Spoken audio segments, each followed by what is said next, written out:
I had a black friend in college. I had a black friend in college who, like, you know, he was like really lighthearted about like edgy humor and stuff like that, and we were just like potheads who didn't care about much, and he just like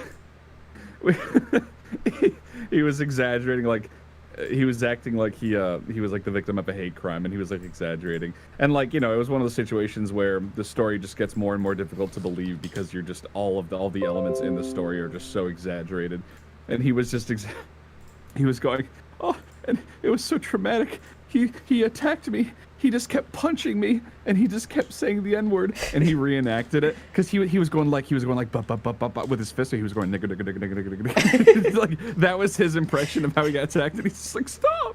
What are you doing? It's really funny. I love how that's the first thing everyone's gonna hear once they turn the stream on. That's okay. I quoted my black friend. It wasn't me saying it. I'm yes, just a conduit for his comedy, you know? Mm-hmm. No, apparently that makes you racist, according to Twitter. If I was walking around just pointing at black people and being like, you're an N-word, then that would, yeah, that'd be kind of not okay. But I'm retelling a story. Like, fucking chill out. Like, I feel like intent is really important to clarify, you know? Intent and context, yes. Yes, exactly. It's like Louis Laveau made this really good point in one of his videos where he's like, I'm gonna say the N-word and still fucking vote for all these liberal progressive things. You can't stop me. So hello everyone, we're live. This was ChaseFace's amazing story about the N-word. This is the N-word cast. And welcome. Yeah, so if you must already know that ChaseFace is here. Yes. And the Studio Devil. It's not like anyone can try to cancel me more than they already have, anyway. Oh yes. You know, I am immortal. They've done this to me. And the Studio is also here. Oh yeah. Hello. Hello. Get the fuck out, Studio. No one wants to hear from you. Asshole. Okay. All right. Yeah, leave. Thank God. Decidedly an improvement. Okay. Okay. Anyway, yeah. Where were we? Fuck, I forgot to send you the link to the Watch Together. Here. Fucking useless. Oh yeah, I'm sorry. But yeah, today we're gonna be covering some Mark Brown video because he's the pinnacle of good content on YouTube. And then we have some MatPat. Crashing on screen is a good first impression. Oh yes. And then we have also some completely random, but someone like 10 minutes before we started this call tried to hack into my PS4 account, and I immediately got on that shit and blue balled him. And I was like, password reset link, don't mind if I do, and I fucking immediately did it. Okay, 4 people in the Watch Together, 1 person missing. It's 10. It's gonna be 10. You fucking Brit. I don't even know if that's true. I just wanted to attack him. Yes. Make him feel very bad about himself. Probably Chase. I'm in here, motherfucker. I'll kill you. Okay, so let me get the cover off. Okay, so the video is called "Our Lives Outdated Game Design," and this video talks like the main point it makes is about Crash 4, and because you know Jeb is our Crash boy, I thought it was very fitting. So let's get started. Let's do it. Let's fucking kill ourselves. Before you get to play Crash Bandicoot 4, you have to make a big decision. I'm not talking about whether or not to accept a 20-page software license or a 24-page privacy policy. I mean, there's nothing more bodacious than legalese. No. I love don't you just love scrolling is such a decision. I love it. Great joke. Yeah. You can flip the pages. So why is he scrolling? I just oh yeah, actually, yeah. But I don't understand why you would spend the first 10 seconds of your video making a joke about fucking privacy policy and everything. Yeah, like what is the point? Like no one cares, just get to the point. You know. I guess maybe it's because like excuse me, maybe it's because like it's probably one of the bigger EULAs that people have seen in games in recent years, which is like an appropriate joke, but I just don't like the introduction of when you first start Crash 4, you have to make a big decision.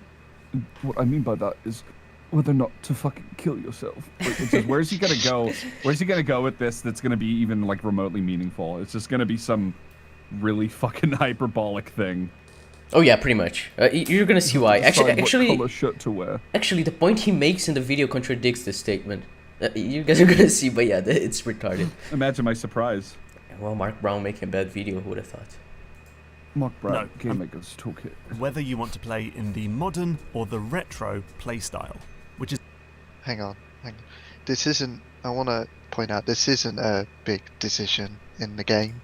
You twat. You can change it any time. It says right fucking there on screen. And also, for this video, I recently played the game in retro mode. There is barely any difference between the two. Yeah, exactly. That's like, what I mean. Does it just decrease the polygon count or what? No. The difference is that with the retro mode, you have like a live count, and modern you don't. That's boring. That's boring. At least do like what Resident Evil 2 did, where you get to download like PS1 polygonal fucking models of Leon and Claire. That was cool. Well, it's not just that as well. In modern mode, you have also your Wumpa fruit count as part of it. Mm-hmm.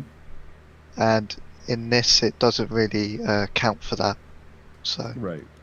It's really not any major differences in the game, to be honest. Is this like a PS4, PS5 exclusive, or is it on PC as well? It's not on PC, but it's on Xbox and PS4. Yay! Moving on. I don't know why it's not on PC. I don't understand. Yeah, me neither. Like, if it was on PC, I would have bought it, like, pre-order, but, you know. So you gotta get that authentic console experience. Yes, of course. Just like I got the authentic console experience for Cyberpunk 2077. Yeah. Did you really? My friend bought it and we share an account. I was playing it on my PS5 and it's fucking awful. That should be the biggest learning moment of your life. That you should just get a gaming PC. Oh, I mean, Also, yeah, I wanna definitely. Get a gaming PC. I want to point out in the description, it literally goes, playstyle does not affect the game difficulty or reward progress. Yep. Yeah, like, A big decision. Like, the thing is, not even does, like you said, like, you said that it doesn't change, like, a lot of the game, but, like, he's also gonna say that it doesn't really change anything in this video. So, like, he says it's a big decision, but it's not a big decision at all. It's retarded, but, you know. Yes. Which is all about you want the game to feature a lives system. Now, putting aside the questionable practice is to make fundamental game design decisions before they've even started playing, this does bring to... What do you mean the questionable practice? What? Why is it making it seem like a scummy move to give You probably players? just misworded it, because I would agree with that. I think it's kind of stupid that like in Final Fantasy Tactics, for example, in the beginning, it's like, what's your birthday? But it like has a meaningful impact on the story. Or like Kingdom Hearts 1 asks you to choose like the fucking sword or the shield or the magic wand, and it's like depending on what you choose, it all arbitrarily decides how much harder the later games are going to be, how like what your experience growth is going to be early on versus later on. So it's like, I do think that's really fucking gay when games do that. Yeah, but like, yeah, no, if it doesn't really change the game a lot, and it's just like, you know what the difference is. It tells you the difference here. It's like you have lives, or in the other one you don't. So, like, it's not really gonna change the difficulty or anything. It's, I don't know. It seems like a stupid point from him. Mm-hmm. Yeah, and he does make clear that fundamental game choices as if it changes to tie backbone the game. In at least the reference he's using, it definitely doesn't. It's weird. mind and design debate that has raged in games for the last decade or so, particularly in platformers, but also side-scrolling brawlers, shoot-em-ups, and more. And that's this. Is a live system still relevant game design, or just an antiquated relic of the arcade era? Well, I'm Mark Brown, and this is Game Maker's Toolkit. Hello, it's me, a man who's never First- played games, who never made games in his entire life, telling you how he can reinvent games. It's like, yeah, if you fucking tried that, and you tried to sell that to a mass audience, you would be laughed out of the entire fucking industry. Like, that's all. That's a lot of what Mark Brown's like videos are. Is like, let me take this one very minute detail and just like extrapolate upon it and talk about how really is it even necessary. And by the end of it, it's like he doesn't really make a compelling case for like why it's a bad idea. You know, I think XCOM is the only video I've watched of him where I'm like, yeah, I guess that's an interesting point. I mean, But, like, that's it. I don't think I've watched any other videos of his outside of this one, and I think the Cuphead one, because they covered it on NeFap. But, like... Yeah, I was there for that. Oh, yeah, sure. Everyone was like getting hung up on like a really fucking obnoxious point and acting like like one thing some of the EFAP crew, and I love them except for Rags, but one of the things that they do that kind of annoys me is sometimes they'll hang on like a really fucking insignificant point and dwell on it for like 25 minutes. So the entire time that was happening, I just like went ahead and I was just playing Persona 4 on PC and just like ignoring what was going on. So during most of that section when I stopped talking, it's just because I'm playing Persona 4.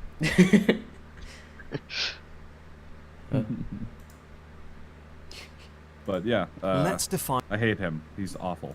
Yes, Continue. correct. what a lives system is, so we're all on the same page. You're making why do you have to define what lives are? Like, if your channel is dedicated to video games, everyone knows what a fucking live system is. You have an 8-minute video, spend it on proving your point instead of defining something everyone knows what it is already. And if Live- you're That being said, it's a pretty quick thing to do. So I mean, if he does it quickly, then I'm fine with it because Sure. it just keeps everything contained, so people. If don't it's have to for the watch sake more of like things. clarification, if it's Yeah. brief, and yeah, I don't really care too much. But if he spends more than a minute on it, then yeah. Yeah. If he spends more than 20 seconds on it, then it's already too long. So then let's see. All on the same page. Lives dictate how many times you can retry a challenge before you're forced back to some earlier part in the game.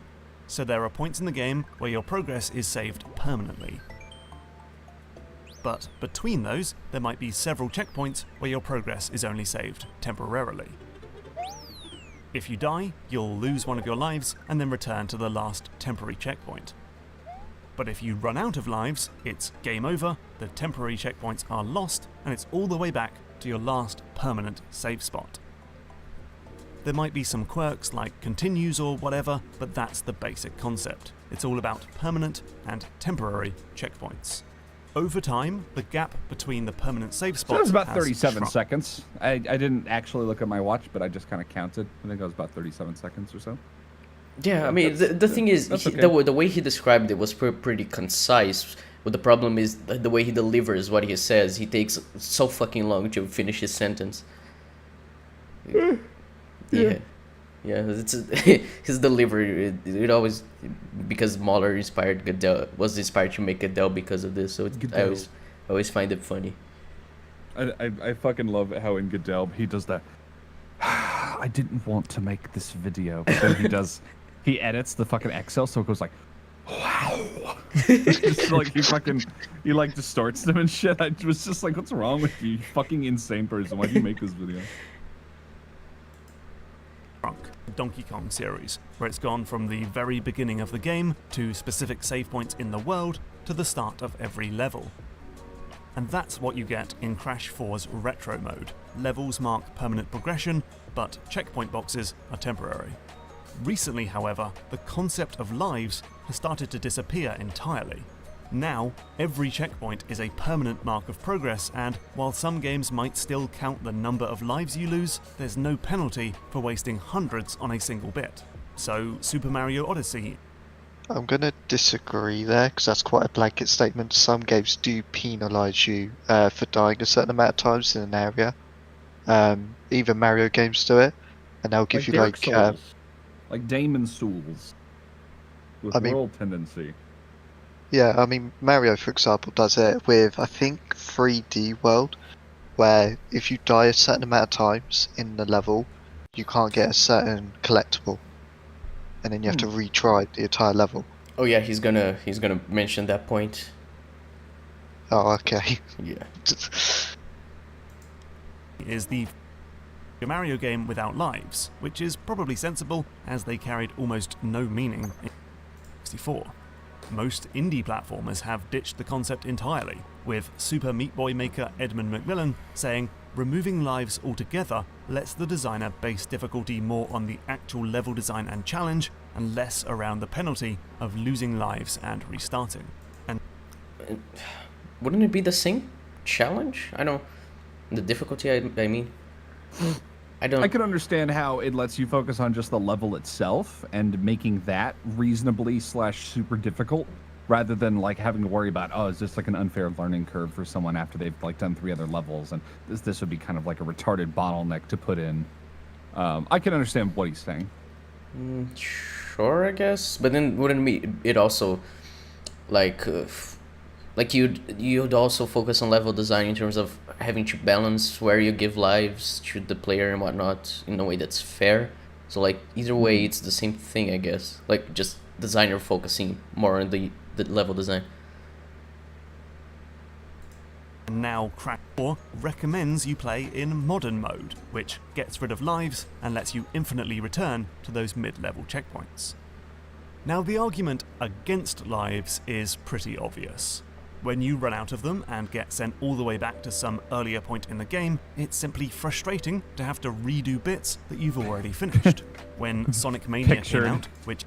Pictured, I was going to say Joseph Anderson, but Mark Brown, I was going to say pictured, Mark Brown not good at fucking Final Fight, or whatever that was. It's just him like, oh, I tried to kill an enemy while there was one behind me. What a frustrating game mechanic. just don't let them fucking double team you. Yeah, let's wait till next week when he says, "Our fight's outdated game design." Why can't we all just hug and get XP from loving each other? which only has permanent checkpoints at the start of each zone, US Gamer published the written equivalent of an Alt F4 rage quit, calling the live... Sonic... Don't need to copy Rage quit, am I right, gamers? You know what rage quitting is? Another thing, I don't agree with him using Sonic Mania, because the whole thing about it is to go back to that old style. So you'd use a game that's more for modern times rather than aimed towards more retro times. Yeah, like this review that he's showing is kind of retarded. Retro revivals don't need to copy everything from the past to be great, but the point is that it's a retro revival. I don't... Like, yeah, they don't need to copy everything, but like you said, it's trying to be a game, a retro game. So, yeah, in design, it's tried to capture how it was in those days to feel more like a sequel to the retro games it's doing it on for Sonic Mania's case.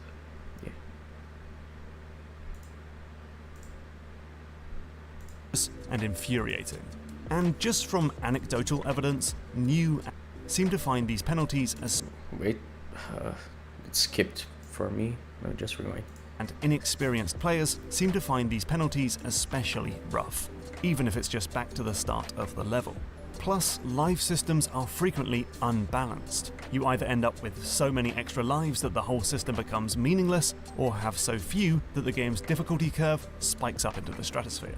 But there is also an argument... Notice how he didn't show any footage of the few lives that, like, the game is so fucking difficult to get past. Yeah, I mean, it's... He couldn't find one. He couldn't find relevant footage of that. He just showed Donkey Kong Country Tropical Freeze. Like, which does indeed have the issue of giving you way too many lives, but I just thought it was kind of funny that he's trying to make the opposite for the opposite side of the spectrum. And he's just like, no, I don't have any B-roll for this. Just ignore it, please. I mean, it's just that he said that new inexperienced players, it's too big of a challenge for them. You guys hear me? Yeah, we can hear. No one's talking. Fuck. On my side. I can hear Marquise and Chase. What about me? I Yeah. can hear you. Okay, now you guys came back. Okay, good. It was just deafeningly silent for 10 full seconds, and I was like, was it something I said? Yeah, I was talking. You just said, "Can you guys hear me?" But like Mark Brown said that like for new and inexperienced players, it's like it's a problem that they find it too challenging if they have a life system, like they don't have enough lives and whatnot. So it's poorly balanced. But then he also said that for a lot of people, they have too many lives. So like it depends on the level of experience and like how new to games they are, and the thing is, like, yeah, Jeb, when playing Crash, he has like billions of lives because he's Jeb, he just doesn't die. But when I was playing, and I was streaming it, I think 2 months ago, and like my level of lives was like constantly fluctuating between like around the 10 to 15 lives mark, because like, yeah, I'm not the best at the game, so I kept dying. So like for me, the number of lives is well balanced, but like so it really depends for what audience the makers are aiming it towards, because because they can't balance it all for everyone. Like if you don't have a live system, then it just takes away a bit of the challenge, because like, yeah, if they just don't have a live system, it doesn't change anything for people who have too many lives. For people who have too little, it's going to be less challenging, I'd say. It's going to be easier for them. And I also think that adding like live limitations and stuff like that can turn like a normal platformer into like a fucking horror game, because it's just like, Yes. oh shit, I can't fuck this up. Like, you know what I mean? Like that's part of the thing that makes older survival horror games scary. As soon as you add in autosaves and shit, like horror isn't scary anymore. But if you have like save points, or I guess like limited lives or whatever, which obviously is not a thing that exists in horror, but it's just it turns any normal game into a horror game. Like if you realize just how far back your progress is, like that's what made Donkey Kong Country 1 and 2 so fucking perilous at times. It's like, oh shit, I'm gonna fucking have to go all the way back to Candy's save point. Yeah, I mean, remember games like Sonic 1 and Rayman. Start right from the very beginning.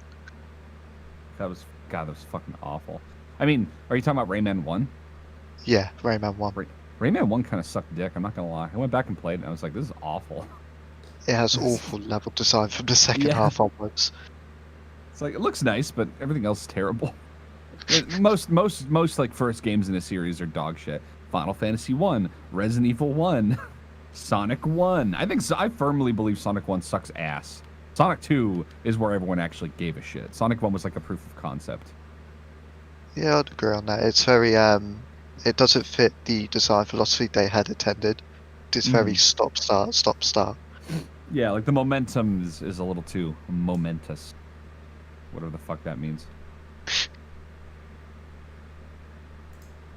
For a live system. So for one, the fear of losing significant progress is one fine way to ramp up the stakes to nail-biting heights, which can lead to precise and intentional play rather than sloppy brute force attrition. And this also creates a greater sense of satisfaction when you finally find the next permanent save point. Live brute force attrition. That's a sentence. That's a phrase. Yes. It's because he said that that against game design is that it's way too frustrating to go back so much, but now he says, oh, but for lives it's like it's way more rewarding once you like get to the next save point, if it was more satisfying. Like it feels like he's more arguing for lives balancing rather than lives in games overall. Yeah, I'd say so. lives also create a very high value reward for players to find. If a 1-up mushroom or a Mega Man face is all that's between you and repeating half an hour of content, then that should really encourage players to hunt down 100 coins, play bonus minigames, find secrets, and take risks to get extra lives. And finally, lives can create an interesting meta challenge. It's not about finishing a single sequence at any cost, but instead it's about completing a string of sequences where your performance in each part can carry across into the rest. For example, finishing a Mega Man level usually involves perfecting the parts so you have enough health, lives, and ammo to face the Robot Master at the end. I hate Mega Man 11 so much. Mega Man 11, like, who decided that we need to make fucking pixel games 2.5D or like 3D, but still like 2.5D platformers, and give them voices? Like, are we trying to make fucking like platformers cinematic? Like, I know that Mario like was kind of one of the first games to do that, and it was fine. But I think Mario would have also aged very poorly if everyone had like anime voice actors. Like, maybe I'm just biased because in Mega Man, they eventually... Like, the original Mega Man is just kind of this really dinky little robot. He's good, but he's not, like, you know, fucking flawless. And then Mega Man X, the X stands for, like, his variable for infinite potential and, like, optimization and improvement. And then they gave X, like, a cool anime voice. So to me, that's always what Mega Man sounded like. And then I go back to Mega Man 11, and he just sounds like fucking, like, Daggett from the Angry Beavers, where he's just like... I'm gonna defeat the Robot Masters. Just like, fuck off, shut up. You sound like such a dumbass. They made him sound so bad. Like, when he dies, he goes like, ah! Like, look it up. Fucking look it up. It's so bad. You look up Mega Man 11 death sound. You'll find him going, ah! Every time he fucking dies. Oh, that's so gotta be grating once you've played the game for a few hours. I mean, you die a lot because they're just like, well, what is level design? Fucking... And they just slap fucking spikes everywhere. Like, this kills you in one hit. Next level, paycheck, please. So stupid. I just had to get that out. Yeah, I mean, I never played any of the Mega Man games, but, you know. He actually does as well. Just heard the noise. So fucking bad. Like, it was a good impression, right? I think you were spot on, nearly. Lives have pros and they have cons, but maybe it's not just a choice between having lives in the game or not having them at all. Maybe designers can do something more interesting. First, we can try to solve the problem of lives becoming unbalanced by tying them to levels rather than the character. So in Fury, you'll always start each boss fight with exactly 3 lives, which means you never begin a stage with an overblown advantage or a crushing disadvantage. Elsewhere, games find ways to reduce the sting of losing all of your lives. That whole 3 lives at the beginning of each level thing, wouldn't that run into the issue of difficulty balancing a level? That's how Mega Man works, by the way. You get like 3 lives by default, maybe 2. Yeah, It's also crushingly hard because Yeah. platformers are supposed to be hard. yeah. If you lose all your lives, Crash does that at the beginning of each level. But if a level's like too difficult, or too easy, you run into that exact same issue. Mm-hmm. I think it's funny how it's always like Celeste, Fury, So that wouldn't solve fucking anything. Caro Blaster. It's always like the same like pool of 20 games that like analytical YouTubers are just like, these are the classic games. These are all the games that I know about. These are the only games you should care about. It's just like, okay. Yeah, I mean, You ever talk about Monster Hunter? if he's talking about like platformers, the first thing he talks about is Crash, and like the main point is about Crash. But I imagine there are a lot of more platformers that he could have used for as an example. I mean, it's interesting because so far he's pretty much just talking about platformers, but it's like if he played Monster Hunter, he would understand that like lives are tied to rewards. So like as soon as you fucking lose, you automatically you're penalized and you get less money. And then if you die 3 times, you just have to restart. Mm-hmm. But it's like shared amongst your group, so it makes for like a more tight experience. You're all supposed to like work together and not drag each other down or whatever. I don't know. It's funny how narrow this concept is when applied solely to platformers. Yeah, and like he's talking about lives being like potentially outdated game design, but like Jeb said, all he wants is for it to be well balanced. So he could have just stated that, because his arguments have been really poor to argue like either way. Mm-hmm. And the thing is, if I was going to do a first suggestion on a video about lives balancing, I would have gone where, for example, you have certain, let's take Mario, you have a certain power up that they actually do to make the level easier, or you start off with a, if it's ability start to run through a bit of the level. Why all video game characters should shave their pubes. It allows them to be more aerodynamic. Imagine how much faster Mario could run if he didn't have all that Italian plumage weighing him down. I don't know if plumage is the right word. So it's canon that Sonic runs fast because he shaves his pubes. I'm an Olympic swimmer. That's no good. Shave your pubes. Gotta go fast. Kids, if an adult wants you to shave your pubes, that's good. You ever see those YouTube groups where they take the Sonic Says, where he's just like, if someone touches you in a place you don't like, that's no good. And they just cut him out where he's just like, that's good. That's gonna be the post-credit scene of Sonic 2. Tails goes on about how he got molested on the other dimension. And he tries to tell Sonic about it. Sonic's just like, well, I could use some chili dogs. Just completely fucking disregards it. Sonic, I'm trying to confide this really serious thing on you. Hey, we gotta go fast. Just fucking runs away. That'd be a great fan dub. Gotta go fast. Gotta go fast to the police. Whoa. I remember in Sonic 06, he basically does that to Elise. He's just like, nah, just let go about your worries. Gotta run. And then he molests her in her sleep. Oh, okay. And then she part? molests him back. Yeah.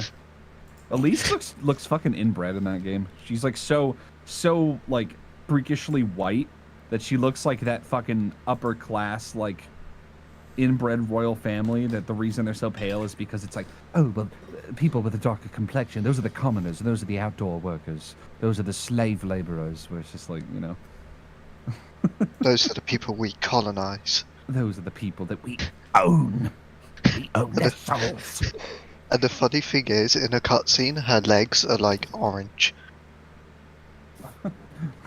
What is she turning into Donald Trump now? Hell! Whoa! Got it. Every time I think of orange, I think of the president. I can't stop thinking about Trump. I think about Trump every day. I can't stop thinking about Trump. So my folks, ever since Trump didn't get elected, I was just like, you guys and your journalists are gonna have nothing to talk about now. Oh yeah. You're gonna fucking shrivel up and die. I wonder if Sonic they're still 06. gonna try to make stuff about Trump now. Like just say, oh yeah, this is Trump's fault. I was mentioning them. They're gonna hold him to this fucking like unholy regard. Like he's gonna be like, you know how like whenever someone evil exists, they're like, oh, he's like the second coming of Hitler. It's just gonna be that. He's the second coming of Trump. They're not gonna be able to get his fucking dick out of their mouth. Now segueing into from Trump to outdated game design. Let's get To Carol Blaster. Yes. Is Trump Carol Blaster? Does he play Carol Blaster in his free time when he's out of office? Game theory.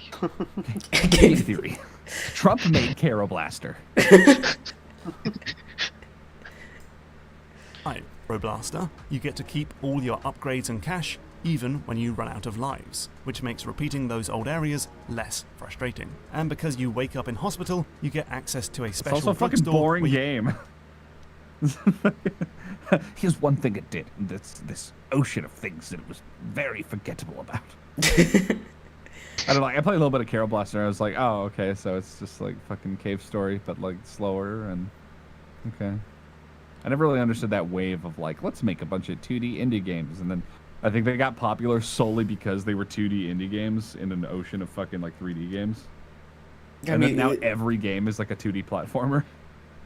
Yeah, I mean, like, I don't understand why so many games like this are popular. Like, a Cuphead, I understand because that game is, like, it's a lot of thought and effort put into it. Like, it's really great. I love playing it. Yeah. But, like, you see these other ones, are just like every other platformer you ever seen. So, I don't know. Like, I don't see the appeal. Like, just play the ones that already I'm sure came it's out. fine. Like, for the genre it's in, I'm sure it's great, but I just, I don't know. I'm 30. So. Yeah. You can buy upgrades like extra lives and health. And that's not the only game that makes it less annoying to repeat after a game over. Sonic games let you try alternative routes on repeated visits, entirely built around losing massive chunks. Okay, wait. Skip Wait. around a bit. Yeah, I was going to say, That's skip annoying to to me. repeat content after a game over. Sonic games let you try alternative routes on repeated visits, and roguelikes are entirely built around losing massive chunks of progress because they make up for it with completely randomized content. There are also games I need an elaboration on that because just saying that doesn't seem like a game design. Just like, yeah, it randomizes everything, so if you lose progress, it's not a big deal. Like, that seems strange. I would argue that fucking what was the game he just mentioned? I already forgot what it was called. I don't remember the name. Let's see. The Diggy Hole 2. on repeated visits, and roguelikes are entirely built around Roguelikes. Spelunky 2. No, okay. no, that game right there, Spelunky 2. Okay. Yeah. So that's why he puts them there. Thank you. Game Godelb man. I would argue that game is like a fucking chore to play because it's just you could be doing really well and like you lose focus for half a fucking second and you lose like all your progress. It's just like I don't know. The game gives me anxiety. It's like it's too Twitch oriented, you know? Does it not have like lives at all? Like if you get one hit, you die? It does. It's just like it's been a while since I played it, so I'm definitely like rough on the details, but I just remember it was like you had like I think 2 or 3 deaths and then you had to go all the way back to the beginning, but it was like anything could fucking kill you with very little heads up, sometimes from across the map. Oh, that's... And then if you took too long, and you know, like there's a lot of like loot and treasure and shit, but I think if you take longer than like 5 minutes on the level, then a ghost comes and like starts slowly chasing you around the map, and if it touches you, it's just a one-hit kill. Oh yeah, I saw that because Call Me Kevin made a video. That should always creep me out as a kid. They had something like that in there was like a game on the Super Nintendo where you played as a monkey and you threw a ball and you bounced it on your head, and like the more bounces you got, the like more powerful it would become, and you would pop it and it would like throw a bunch of soccer balls at enemies or something like that. I forget what it's called, but that had a similar thing where it was like a witch with a crow, and it would just like chase you around the level if you took too long. That's the one thing I like about Spelunky, is just like it feels like that was a direct homage to that game. God, what is it called? I'm gonna have to look it up now. Yeah, but I asked about the life system because like Cuphead, once you die, once you get like 3 or 4 hits, depending on if you have the extra life, you'll come back to the beginning of the level as well. But like the levels aren't that big. In like you said in Spelunky, there's stuff across the map that can hurt you. On Cuphead, you always have a heads up to what stuff can hurt you, and like you can kill the enemies really easily as well. So yeah. Also, with his Sonic Games points, I want to correct 2 things. One, recent Sonic games, even gens, the alternate routes aren't really much for exploration because you all you get is like a certain reward and they last for like 5 seconds with the boost formula. And also most platformers have alternate routes and still have a live system, which kind of discredits his argument. Oh. Right. Awesome. Are entirely built around losing massive chunks of progress because they make up for it with completely randomized content.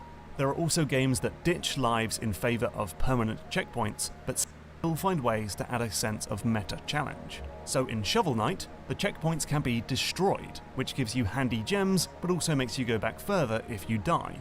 Are you willing to risk that? There's a similar idea in Panzer Paladin. You have to activate checkpoints by inserting a weapon, so it might be better to skip them altogether and keep your arsenal stuffed.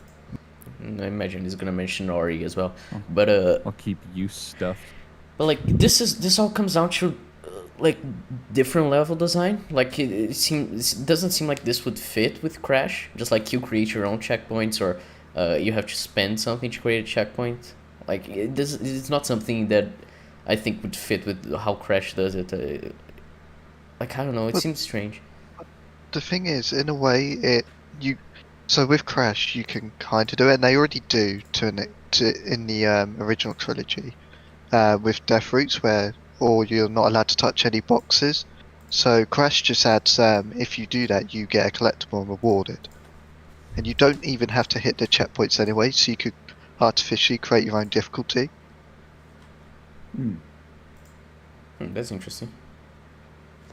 Because with Crash you actually have to hit the checkpoint box, so you can't just ignore it if you want to run through the level without doing a checkpoint and do it without dying.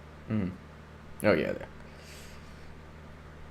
It's just like yeah, in some games you can spend some resources to create a checkpoint, or do like what he said, you can destroy a checkpoint in that game to get gems, and I imagine they're helpful. So but like you also have the fact that like in other games this may not work as well, Like, yeah, a game is designed around that mechanic, but like, are you just gonna be like with Crash? You're gonna spend a few of those berries and create a new checkpoint? That seems, you know, strange. Like it depends on every game and how it balances itself. So again, it always comes back to games should have a well balanced life system. So like the title of the video is pretty misleading, I'd say.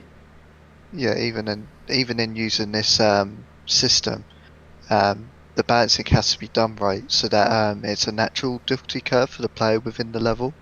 Because bad level design and bad difficulty balancing would have a sudden steep climb in difficulty, frustrating the player and having the same effect as having a life system in the first place. Yeah, so his argument is pretty much moot at this point. Yeah. Meanwhile, in August, you can make your own checkpoints They by always talk about spending a Ori. certain type of currency. It's up to you to decide your progress, and up to you whether you can afford it. But perhaps the smartest is to flip the entire For fuck's sake, why is the video skipping around? It's your fault, Marcus. smartest approach of sorry. all is to flip the entire concept of lives on its head. Like, is this gameplay him intentionally dying, or is he just that bad at video games? Go back again. I hope it's intentional. Probably is. All is to flip the entire concept of I lives. could see how he would fuck that up, like if you just slightly, because you know it wasn't like he fucking like he fell in. He did a jump expecting to land on it right as it would appear, but he was just like fucking 5 frames too early. Fair I enough. feel like that was an earnest mistake. Sure. Instead of punishing players who run out of lives, games can instead reward the players a sequence without having to retry too often. So while most bullet hell shooters often continue, Like, that's what I mentioned, Jeb, that he was gonna say. Like, if you wait, where Crash is like, oh, you to win this gem, you finish this level with like less than 3 deaths or something like that. there's a whole community around doing a 1cc, or 1 credit clear, where you try to finish the entire game without dying.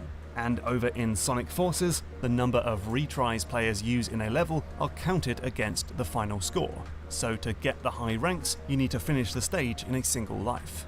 And there's Whilst that mechanic I agree with, it's quite funny when you use Sonic Forces, where getting an A rank is really easy to fucking get.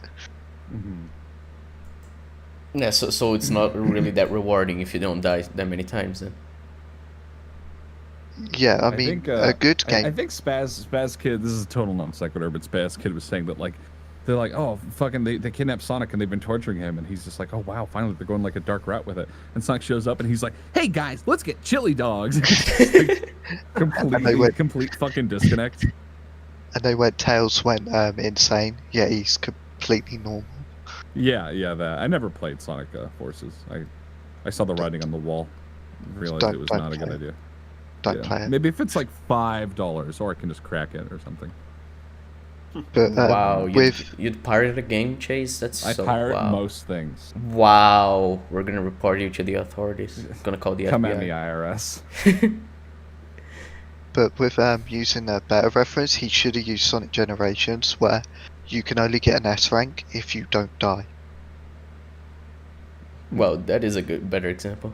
Well, just with the like, it's funny that you're like, you haven't made any videos about video games. He has a 1 million subscriber channel. You know, he doesn't like use the best examples. I just find it like Chase said at the beginning. Like, he never worked on game design or anything, and he's tried to like make a channel around how games work. and everything. His whole fucking his entire like modus operandi when it comes to making his videos is just like, let's make videos about games, but only reference like super fucking popular games for the most part. So that way, like, people who don't know anything about games but want to identify as a gamer to feel like included can still be like, yeah, I've heard of Ori 8 million fucking times.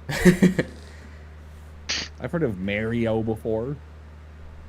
Yeah, like, I imagine there are tons of indie games that have better examples of that, because like they focus more on level design instead of trying to appeal to like the normies in a way, more than the popular games. But Mark Brown just uses the popular ones, so who cares?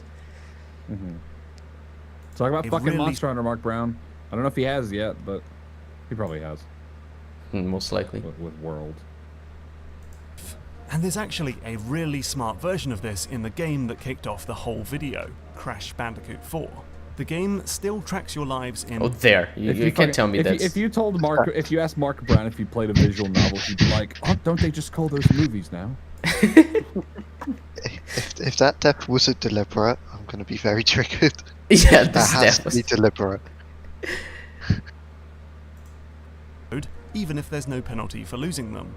And that's because every level has a gem that can only be unlocked if you manage to finish the entire level with fewer than 3 retries. Yeah, you've Fuck said that that gem. a few times now.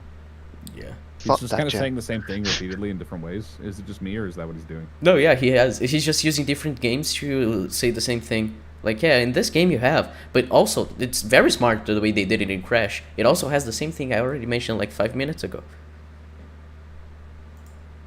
Fucking Mean head-ass that new video. players never need to worry about running out of lives, but advanced players can opt in to the additional challenge and peril of a lives counter. So are Okay, so so the players, if they're able to choose which one they want as well, like, yeah, this is also like balancing either, or even, I'd say more of like a like choosing difficulty, more like close to that, where like, yeah, you can choose an easier difficulty where like you don't have lives, so challenge isn't as much, but players who are more experienced, they can choose it. So it's like, yeah, you can choose a harder, easier way to play.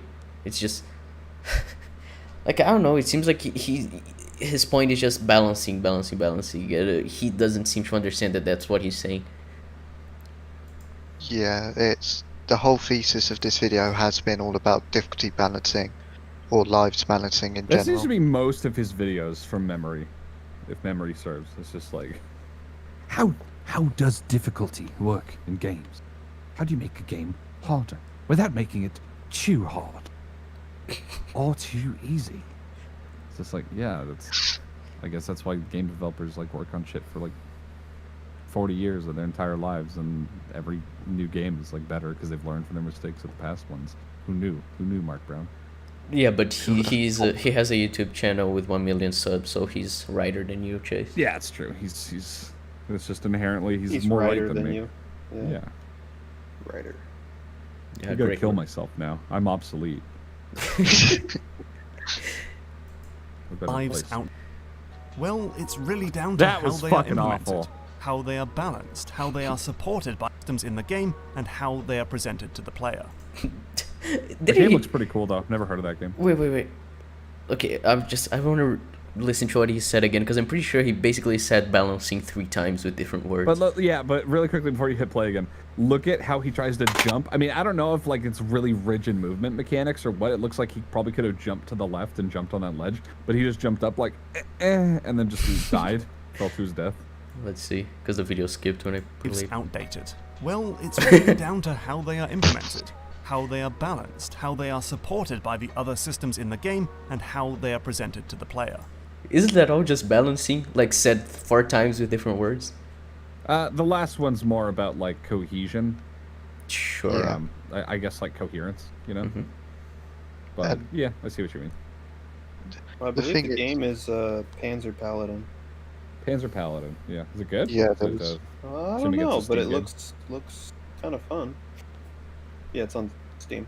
I like robots. Yeah, it came out this year. Oh, really? Yeah. I get that. But yeah, it feels like.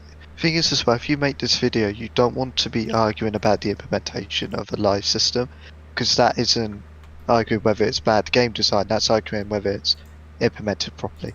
You want to argue whether it's a fundamental bad choice to have in a game. Which is the point he thinks he's making, but like he doesn't understand. He's like, okay, so there are two. He creates a false dichotomy to then find the middle ground, which is what everyone already is in. Like everyone thinks, yeah, if the lives are well balanced, then there's no problem. But like he creates a false dichotomy to create the thesis of the video, which is retarded. More importantly, it's about why they are implemented. Lives are one of those things that can be added to a game simply because that's what platformers have always done, or in some misguided attempt to capture the feeling of being a retro game. But great games aren't made by thoughtlessly copying trends and tropes. The most amazing games come about when every single system is added with intention, thought, and care. But if you add the live system, you haven't because you're copying retro games. You're also like you also have intention and thought put into it. Like yeah, we thought about putting it because like it brings this feeling of retro games, and like you can argue everything about that. Like that's a really meaningless statement, which you know Mark Brown, so usual. Yeah, I think for example, going back to Rayman 1, it's poor in game design, but there's definitely creativity and thought put into everything they do. A lot of it's especially the with polish the and the level charm. partners. Yeah, Like just the fact that they managed to translate Crash as like, you know, sort of eccentrically goofy, kind of like empty-headed expressions and characteristics into like a new generation. I think that's worth some amount of commendation. But I also haven't gotten Crash 4 because I'm 30 and Crash hasn't been relevant for like fucking at least 15-20 years. it's a good game. It's hell to complete though. Yeah, it looks good. It looks fun. I just yeah, Crash Bandicoot. I'd rather play my 18-year-old MMO than play Crash Bandicoot for some reason. That hurts. That's fucking bad, man.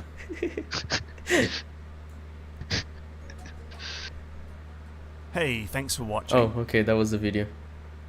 Wait, Yeah, so what? lives that are was a it? thing. Sometimes they work well, sometimes they don't. It's all about Panther Paladin, implementation. Yeah. Spelunky, Ori, by the way, Ori. Thanks for watching. Donate to Patreon. This video is really worthless. That's kind of just like that's the vertical slice of everything I got from that. Subscribe and Patreon.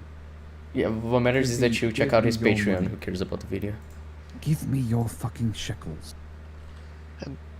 I find this quite funny because it's meant to be for people who are getting into game design. As someone who was, God help us all. yeah, as someone who was like years ago, I already knew this basic concept.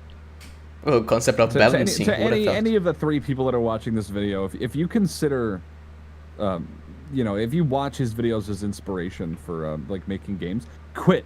Just fucking stop. Just don't Yeah. ever make anything. I don't see how this would help Base anyone your entire in fucking design. game off of what he says.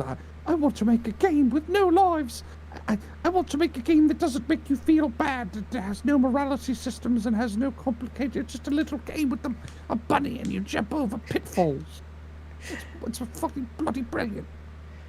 I'm gonna check out more of his content to see if there is anything of worth he says, because it seems like so basic game design that he's saying. yeah, like not it's even very game base. design. It's just him saying like, yeah, this is how games work. It's just like it'd be like me when I fucking got high and I played Pokemon and I was like, Oh, I get it. You could sit around and grind, or you can move on and challenge yourself more. It's and in my head I was, this is a brilliant observation. so that's him, but he's like, he gets like thousands of fucking dollars a month and he's convinced like, I'm fucking brilliant. I make great videos, millions of views. I mean, he inspired Goodell, so Does he you know think he's that? great. He probably just does like the most bare minimum shit, and then just has his editors fucking. yes, 100%. Oh, it's like we're gonna check out MatPat now, but I think it's the same thing where he's just like not every time, because MatPat actually puts a lot of research into How many some fucking videos. Among Us videos has he made? This is the 4th, and he hasn't made one in 4 weeks, so that makes me sad because you know I miss all the Oh, 9,000 man, IQ well, strats. You know, Maybe after he sees we're appreciating this, he maybe when he's the gonna new make map comes out, we'll get a fucking. oh true. Oh, we Revamp will. We of will. Among Us He does videos. he just dances like a puppet for whatever the fucking like 7-year-olds on YouTube want him to make. So Yeah, but like you can bet on it. going back to the point I was making is that like these videos are made by editors, like the arguments and everything. They're Yes. just so baseless and pointless. So Yeah. what Like, matters at is least how with it's my edited. editors, we go over every fucking frame in post, and I tell them like exactly what to change at what frame, and they do a good job, and we collaborate. But with him, he just like hands it off and gives it probably like a really cursory like final pass of a glance. He's just like, if there's a mistake, he's like, fuck it, they're dumb kids who will notice. Guarantee that's what happens. What I find insulting is he's got this many subscribers and this much, and then you got content creators like Matthew Matosis and such that Yes. barely get recognition. Matthew Matosis gets quite a good bit of recognition over the years. But I know I get what you mean. Well, that's because people are fucking retarded. Most people are not smart. Most people are they just exist to eat food, shit, consume media, and then die. So it's like when you look at those numbers, you shouldn't necessarily be mad at these content creators for existing. You should be mad at fucking children for incentivizing them with their ad revenue. Oh yeah, like this content is fucking terrible. As is like, Yes. like just the fact that what Logan Paul and Jake Paul, those fuckers do, like it's just, they're just riding on the algorithm. Like, these 5-year-old children are watching me, so that's why I'm doing it. And I blame more like the retarded parents who don't check what their kids are watching and everything more than what they make, because it's just they're making a smart business decision. Also, I know English isn't your first language, but you can just say retarded. You don't have to say retarded because it hits the ear weird. Yeah, you don't put too much emphasis on the first part. I know that's what a lot of foreign people do. They'll be like, that was exquisite. It's like you say exquisite. Yeah, we're very lazy. Exquisite. Yeah, no, it's okay. English isn't the fucking perfect language anyway, so I don't really care. Oh yeah, I said that most people were. It's like I was talking to my friend who did a review of like Pokemon Sword and Shields like last the Frozen Tundra, the newest expansion pack or whatever, and there's a flower called a peony, Peony, peony, and he called it a peony, and I was like, that's not how English works. You know, that's not how that is said. Anyway, I'm grasping at straws here. Last time you were here, you talked about your grammar Nazi father, so I can understand why you're saying that should be. Wait, my Nazi grandfather? Oh, your grammar Nazi father. Oh, yeah. Oh, I was gonna say, like what? You like Nazi. reorganized all those words. That was pretty funny. Well, that's because he fucking mumbled it into his fucking Xbox headset. I can understand any of it. Why don't you get an expensive microphone like me? My microphone is really expensive. I imagine my audio is fucking shit because I have a fan turned on. Because it's like 35 degrees. It's more here. of your acoustics than your mic itself. Oh, You yeah, have a but- fucking really good mic, but if you're like recording in the bathroom, it's gonna sound awful. Oh yeah, my room is fucking awful to record audio. Yeah, that's okay. But like, It's never be as good as me. That's okay. I know that. Kidding. I mentioned that like most people are dumb, and like Chase said that it just exists to consume media. And the Paragon brought a good point, which is Mandalorian season 2, which Chase, I don't think you've seen it, have you? Star Wars is gay. Okay, yes, that is a good take. But yeah, like the four of us, the other four, we have watched season 2, and I'd say it's unanimous here that season 2 is fucking awful, but everyone loves it. I've heard Bill Burr is the only good part. That's what Mahler told me. Well, pretty much, yeah. Yeah. Kind of. Which is good to hear. I fucking love Bill Burr. I mean, Bill Burr is fun, but like I hated his character because he was fucking retarded in that episode. But Well, I say Esposito was also good at portraying Moff Gideon, but that's always the case with him. Yeah, he's fucking great. I love him, but it's like, I wish this was better. yeah, But Luke Skywalker, didn't you clap at Luke Skywalker? Oh man, we got to see Luke not wanting to kill his nephew, like, so it's automatically the best thing ever. I've been arguing off. with so many Bare people. Didn't they minimum like shit. Didn't they recently have fucking Ahsoka? in Oh that yeah, episode? she was. Oh, she was. Not only was she in an episode of Mendo, she's gonna get her own show, which is set around the same Boba time. Fett's getting his own show, and yeah. I mean, There's that other like, show with Gina the, Carano. the only I have like one patron. He's a very nice guy. Don't get it twisted. And he has like a fucking major boner for Ahsoka, not in like a sexual way, but just he thinks she's like such a great character. And I know absolutely nothing about anything Star Wars because space wizards with like beam sabers and shit is just it's like when I was a kid. And I mean, I know there's a lot to the story, so like I'm not trying to completely sell it short, but like for me, I like high fantasy. I like fucking I like swords and armor and knights and dragons and shit like that, just because I feel like that's cool in the sense that like it kind of resembles something we've had in the past, whereas like space wizards and lightsabers and phaser guns, it all just seems like such a fucking stone's throw. Yeah, like I'm not really one for sci-fi. I did love the Mass Effect series because that actually got me to appreciate what's cool about sci-fi. I was like, oh, alien races and like well-written dialogue and all this other shit. But like, it was like when I was a kid and my mom was like, I'm gonna read you a story tonight. I was like fucking 7. Let's read Harry Potter, and she read me the first chapter and I was like, this is boring and gay. I hate fucking magic and magic wands is gay. It's for girls. And she's like, okay. And then I just never read Harry Potter. And then everyone around me was like, Harry Potter's got such a great story. And I was like, yeah, but it's gay. It's about magic. That was my mode of reasoning for the longest time. Yeah, it's got magic. It's gay.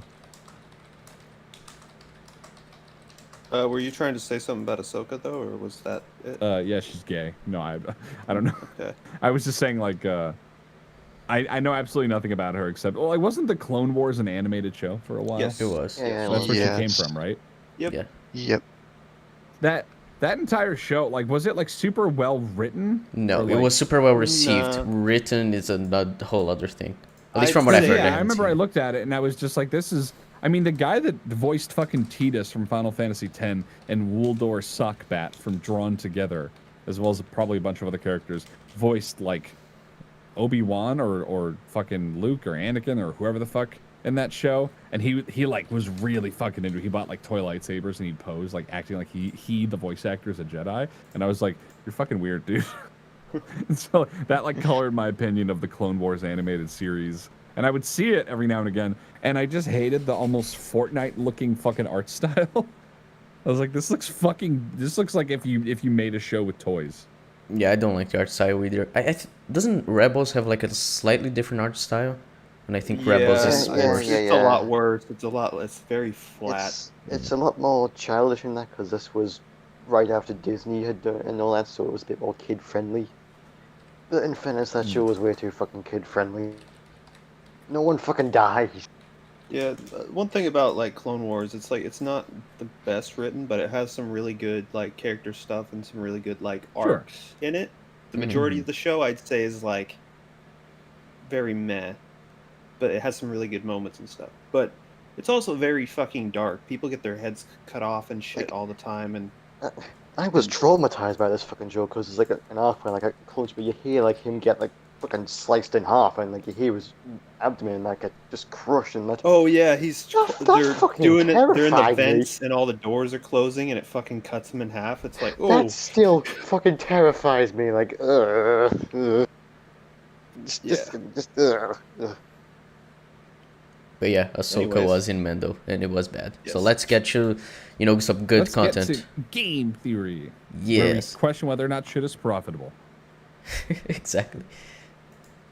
I'm gonna make 8 videos on it. All right, tell me what happened here. It all happened so fast. One minute I was standing with Pink and Electrical, just the two of us, all alone. I turned around to fix some wires, and when I turned back around, the body was sitting right there. Green, what you see? Look, I just saw Red and Pink go into electrical together, and that's it. No one else came in or out. So our possible list of killers is This is a you, great Red. setup. It wasn't me. What? This is really worth the time that it's taking to recapturing it in a really like comical. Even have the fucking pizzicato strings in the background. That, funny stealth joke. It's just like, what? Without that, Like, without the music in the background, how would you know this is a skit? Yeah, exactly. I guarantee he got that from like some fucking stock YouTube like music library. Oh, where it's like, 100%. Funny Definitely. / sneaky. Oh yeah. Yeah, definitely. Kill yourself, Matthew Patrick. I hope you actually die. in Wow. real life. Tell the FBI. I don't care. Wow. Banned off of YouTube. You've got to believe me. I didn't see what happened. Think I've heard enough. Green, you can go. Wait for me at security. It wasn't me. I swear. I didn't kill Pink. I didn't. Shh. Not so loud. What the fuck is that delivery? It's so annoying from like Red. I hate how they just have one fucking picture of him, like, with his hand on his fucking chin, and they just, like, Photoshop it all the time and manipulate it to make him look like he's doing different faces. Like, just take different pictures. You could make it like fucking, like Tom Goes to the Mayor. They do shit like that, and it's kind of funny. I mean, Regs, he uses like different pictures of the dog sitting on the like front of the computer. He Different pays a fucking expressions and professional shit. artist Yeah. because he has no, much like myself, he has no artistic ability. It talks about the Jews. Anyway, I know, Pink. I know you're innocent, Red, but I had to talk to you alone without Green hearing. Why? What? So I could do this. wow. Hello, Internet. But okay, that doesn't apply to how the game works. That was pointless. It was 45 seconds of my life I'm never getting back. Like you ever have the chance to talk to someone one-on-one. They do have a cool mod in Among Us that someone made where they have like proximity voice chat. Yeah. Oh, I was yeah, gonna that say seems- that resembles proximity to me, where you might be like, "Hey, we found this body. You want to like talk about it? You know, Mm-hmm. before we report it or something." But yeah. Welcome to Game Theory, the show that aims to make you a big-brained gamer. And as any big-brained gamer should know, our new line of theoryware is available right now for the Oh, holidays. are you guys gonna buy it? Except for this. No. Oh This is- wow, a fucking $60 FNAF ugly Christmas sweaters. I don't really understand the appeal. It's just like, haha, they're ugly. It's like, yeah, don't spend money on it. It's basically Get a nice looking one instead. He's literally exploiting people by going, if you don't buy this, you're retarded. Oh yeah, pretty much. God, Luckily, thank we are God the retarded, FNAF so that's fine. creator. Thank God the FNAF creator doesn't sue over intellectual property violations, so I can make a killing off of his fucking IPs. And look at that, $55. Like I just I don't. The MatPat signature jacket. Yeah, this is fucking $95, dude. This is Yeah. like in my currency, That's that's insane. These numbers are 500. 12. Jesus. And you know it's fucking probably some shitty pleather, you know? Oh yeah, it's probably really shitty, and you gotta There's love no how way it's you could ever sold make out. a leather jacket at that price. Oh, But definitely he not. marks it up to be just at the perfect level. Yeah. You just gotta love how something that expensive is sold out. Like, yeah, he's making bank from this. Look at the fucking logo in the lower right corner. Matthew Patrick. It's his fucking silhouette. Oh, this is Douchebag. so pretentious. Thinly veiled narcissism. Like, who watches game theory, film theory, and whatever because of MatPat? They watch it because of the theories. Like, he has no personality. Yeah, no, he's like the corporate equivalent of like an unsalted cracker. Occasionally I talk like this, so people think I'm fucking funny. It's just like, okay.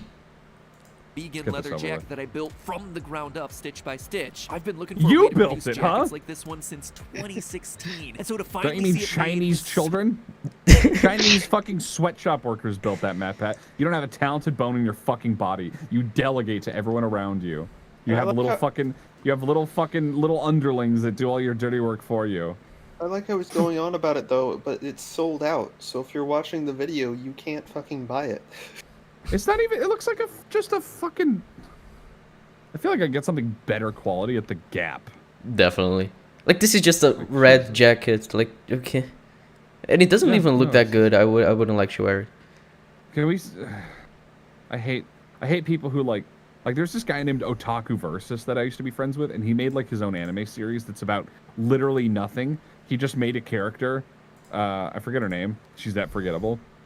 And she's just like a sassy anime girl.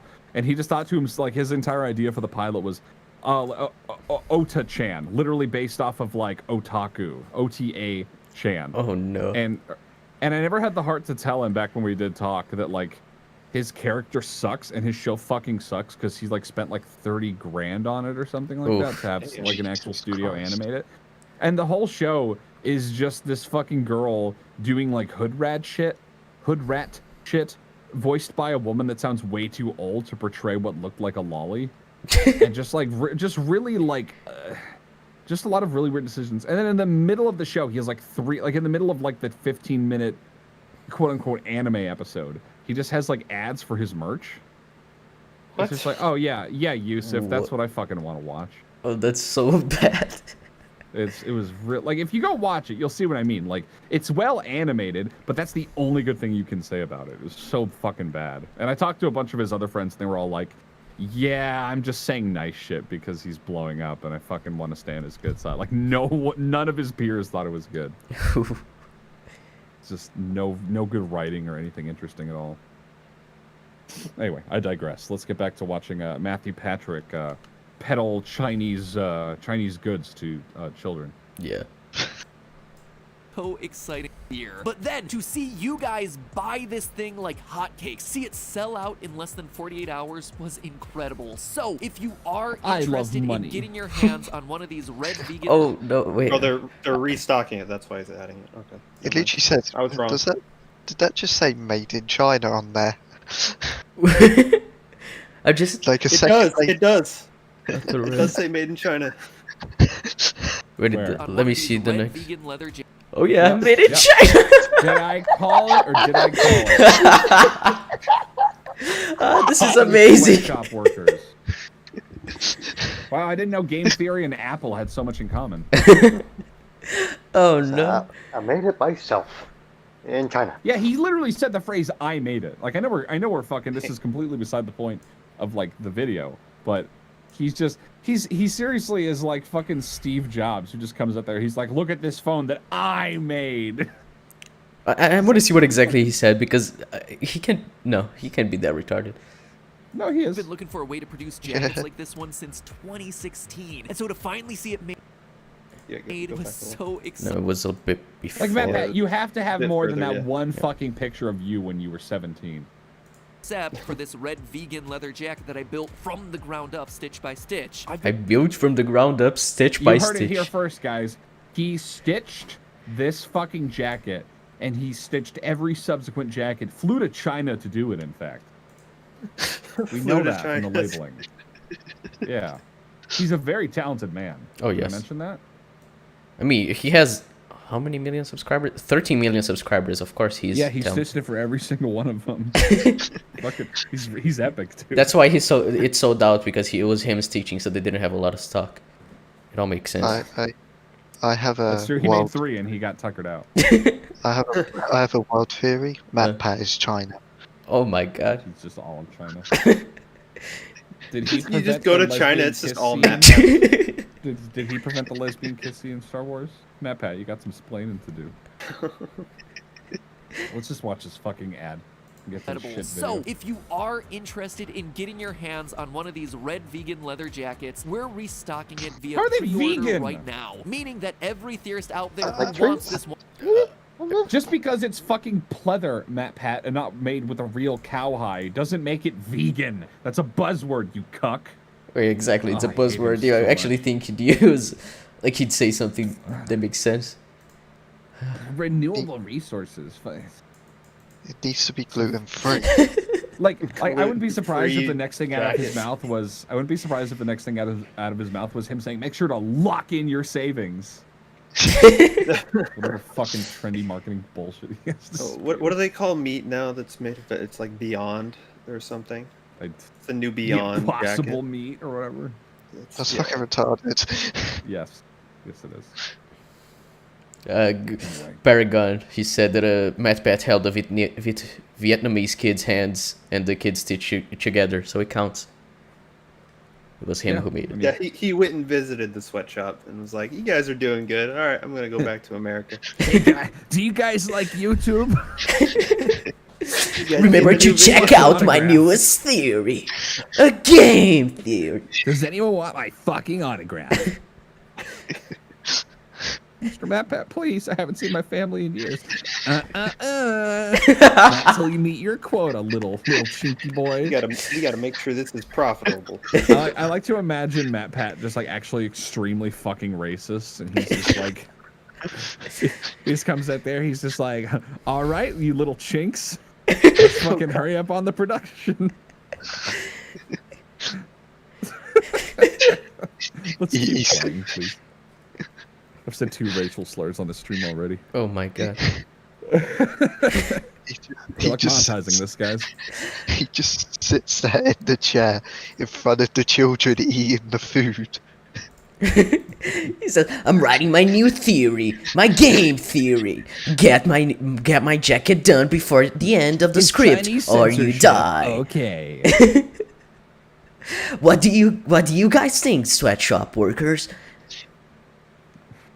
Have you seen like all the Oni Plays game theory parodies where they do? They're just like, on today's news, everyone died except for me. I'm like, no, MatPat, that's not true. And he goes, no, that's just a theory.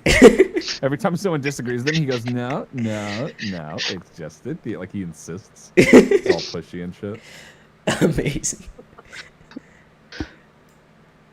Theorist out there who wants this one-of-a-kind red jacket One of a can get kind. it, but you're gonna have to make sure that you place your order ASAP to reserve yours today, because we're placing that reorder real soon before the holidays. Links to it all are right below this video. It would be a very high IQ move. Just for you fucking to move play. Speaking on. of big brain moves, in the past year, no High game has IQ become more move famous to for buy a big brain jacket. play. Well, of course, because Mario, he's League of Legends, Age of Empires, Fortnite. He's I literally, yes, I video game. he literally called people retarded if they don't buy his jacket. Yeah, I say it's a big break play if you buy. If you don't, well, you're just stupid. I'm sorry. It's a low IQ move to not buy his merch. How much like respect would you gain from MatPat if he just said, and if you don't buy this jacket when it comes back in stock, you're fucking retarded. You're literally disabled. You're an actual invalid. I would actually start watching his content again. I'd be like, oh shit. If he actually did say stuff like that in the middle of his videos, just nonchalantly, it'd be so funny. Every jacket that is bought, he goes, Starts I'll throwing kill a out sweatshop. slurs like crazy. Just like, oh damn. He goes, every jacket that isn't bought, a sweatshop worker dies. That sounds like something PewDiePie would say in his video, just like, hey, if you don't buy my jacket, somebody's gonna die. I have a gun to your mother's head right now. Then, someone across YouTube, the IQ escalation for Among Us has been unreal. And of course, no one can compare to Disguised Toast, who back in August was pulling off 200 IQ strats, but has gradually leveled up his skills to the 5,000 plus range. That, my friends, is what we call power creep. Something that what a good Toast, show. as He's Hearthstone just made player, a- should know he's thing just or made two 100 about. videos. Who gives a shit That's about it. this fucking guy? Like, literally, so I've actually been keeping up on like that community of like Among Us streamers, and he actually caught shit because they were fucking they implemented a number of like really strict rules, and one of them was when you're imposter, you can look at chat, but when you're crewmate, you can't look at chat because people will clue you off into like who's the imposter. And a lot of people who are trying to get recognition, like some fucking loser named Rambe or whatever, they would actually like cheat, and they get called out on it like after the fact. Like they would watch like Trainwreck's TV's streams and then suss him out just quote unquote on a hunch, because they thought if they get big plays and they like defeat these big streamers and call them out and everything, then it's like they might get more viewers. And there was literally a situation where people like clipped him darting his eyes between the game and his other monitor, like he was very clearly looking at chat. No. So it's just like, why are we holding this person in anything resembling high regard? And it's just, I don't give a shit.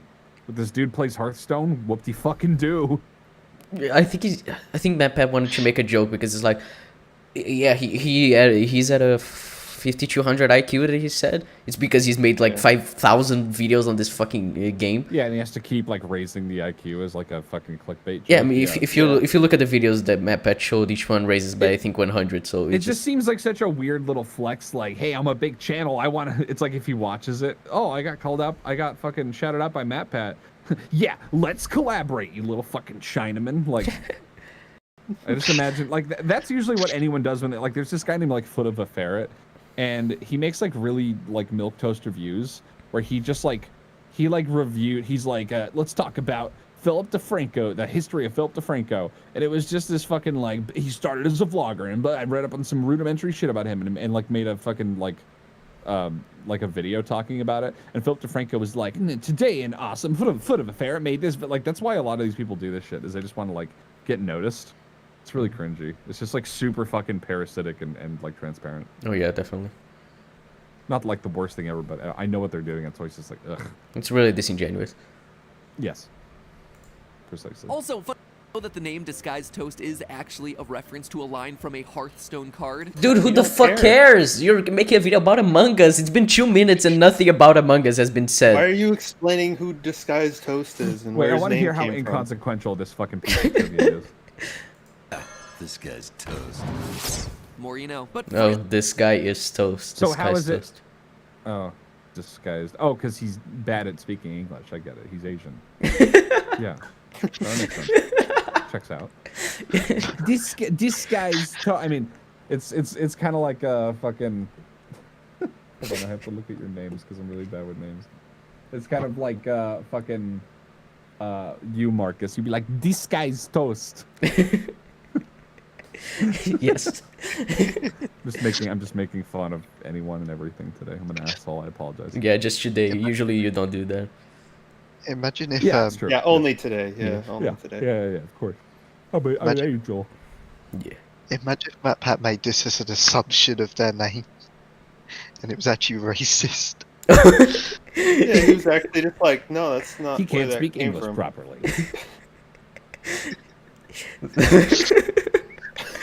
Just imagine all you something need to, like make a fucking. All you need to make a funny epic Twitch handle is to just be like, adjective, noun. That's it. And if the second word is a piece of food, congratulations. Now everyone fucking watches you. I just imagine MatPat saying like, see, this guy is Asian, so he couldn't talk correctly, so he thought he was this guy's toast. But even though he's a retarded Asian, he can also make it in the English YouTube. Look how great it is. This guy's a little fucking aboriginal. It's just like, God. as much of as high IQ plays in Among Us have become, does high IQ actually matter in the game? I hate how Is bouncy IQ every piece of animation is. It's like, bloop, bloop, everything's like fucking made of jello to appeal to all the fucking 7-year-olds who just clap and laugh when they see squishy movement. I love it. I buy MatPat's wet jacket. Did he just say, does IQ matter when you play the game? I think if you're mentally retarded, you're not going to be good at the game. Yeah, it's definitely going to pose a bit of an issue. That's true. Perhaps, you know. I mean, Tin, you can attest to that, right? Tim, thoughts? Please respond. What's going on? I phased out for a minute. What happened? Nothing, I just called you a retard, don't worry. Sorry, I blacked out. What happened? I thought I was the retard here, but never mind. No, you're the retard. You're the retard. I'm the faggot. And I'm the genius. I'm very Yes. smart, by the way. Please believe that I'm smart. Yes, you are. Yes. Please. Yeah. Please. I was going to use evidence, but, you know, you just are. It's true. There you go. really the thing that's going to help you win something that's all about social deduction and deception? And if it's not, then what do we need to win? That, my friends, is our big-brained question of the day. And to untangle the knot... How many times is he going to say big brain in this shit? Probably 7 more times. Like, the thing is, if you've seen PewDiePie when he's playing shit, like, he says stuff like this. Like, you should make fun of he writes his retarded own people like scripts, this. you're a fucking idiot. No, yeah, definitely not. But I'm saying, like... it's just like a fucking YouTube mill, all his videos. Oh, I imagine there are a lot of people who he pays who just write and research shit, and he says, "Oh no, I did a lot of research into this." And it's like, did you do it actually? But what I was gonna say is like PewDiePie, he says shit like that, this big brain and everything. Like he does it in a way to mock people like MatPat, and MatPat just does it unironically 5,000 times in his fucking video. Yep. First need to understand what exactly IQ is measuring in the first place. IQ is short for intelligence quotient and is designed to measure human intelligence. No doubt, right? Everyone knows that. But do they understand that? Because IQ isn't actually what a lot of people assume it is. Examples of questions that you might encounter on an IQ test IQ are is things literally like this. one of Which the most number should- archaic ways to fucking like differentiate people's intellect from one another, and it's not perfect, but it's all we have. But most people will agree that IQ means very little. It's literally just how quickly you can solve problems within a certain amount of time with what sort of, you know, amount of correct answers divided by like your age or some shit. We covered it in psychology class in college, and everyone was just like, yeah, this is a retarded model. Like, it doesn't mean anything. It's just shorthand for I'm smart if you have like a high number. So that's yes, MatPat. Thank you for explaining the joke. That's where it comes from. Well, let's see him explain it even more now. Yes, I Come can't next wait. in the pattern 4, 10, 22, 46. If you recognize that each number in the sequence is multiplied by 2 and then added to 2, congratulations. That was wrong. You kids. That was wrong. The math was wrong. Because you need a parenthesis. Yeah, because otherwise it's a... Doesn't it? Or am I being retarded? No, you don't need parenthesis. I'm retarded. No, he's just saying like, what's the pattern here? What's the pattern? No, I understand, but like if it's just it'd be like You're X saying the times. formatting's wrong. Yeah, but no, it's not. It's actually not. I was the dumb. Okay, Yeah, let's you move on. made that. Multiplied by 2 and then added to 2. Congratulations, a winner is you. The answer is 94. Here's another one. Book is to reading as fork is to. The answer here is eating. It's a basic analogy. I like knew the that type you'd one. Aha, you're Dora the Explorer. Dora, Dora. Now you gotta make a video playing Among Us called 500,000 IQ play. 500. Please, MatPat, call me out. Give trivia about my username, please. ChaseFace. Funny thing about his name, he called himself ChaseFace because his name is Chase and he has a face. He knew it would rhyme. It was easy to fucking. I knew this guy named First Furst, and he's like one of these like ladder climbing parasites. He's also like he looks like a morbidly obese werewolf. Not even joking. If you ever seen that fucking Normal Boots has that show where they're just like, let's make content, and they just like sit around and fucking talk about subjects and no one gives a shit. And he's like the host of it. If you take one look at it, and he's just this fat fucking werewolf. He I actually completely forgot what I was talking about because I was so absorbed in the image of a fat werewolf. How accurate of a descriptor that was. What were we talking about? Chase face. Yeah. Really the chase in the face. We thing. were. I went to a panel back when I was in that whole community, and like people were asking, like it was like a game theory panel, and he was one of the people that like did the writing in the background. And they were like, "Oh yeah, you guys need to check out Lee's channel." And then they looked to Lee like, "What's your channel?" And he said, First. And it's like, that is a retarded fucking name that no one will ever understand how to Google. I say ChaseFace, you immediately fucking know. Oh yeah, definitely. What to spell. So, +1 for me. Yeah, good one, Very Chase. smart. I'm not Yeah, because I use speak through in my Marcus name and is over everything. here with fucking Spider Extreme Gamer. Oh yeah, no, that was the old, my old name. The new one isn't that good either because speak through is not something a lot of people know how to spell or read. Apparently, most people say speaks, but whatever.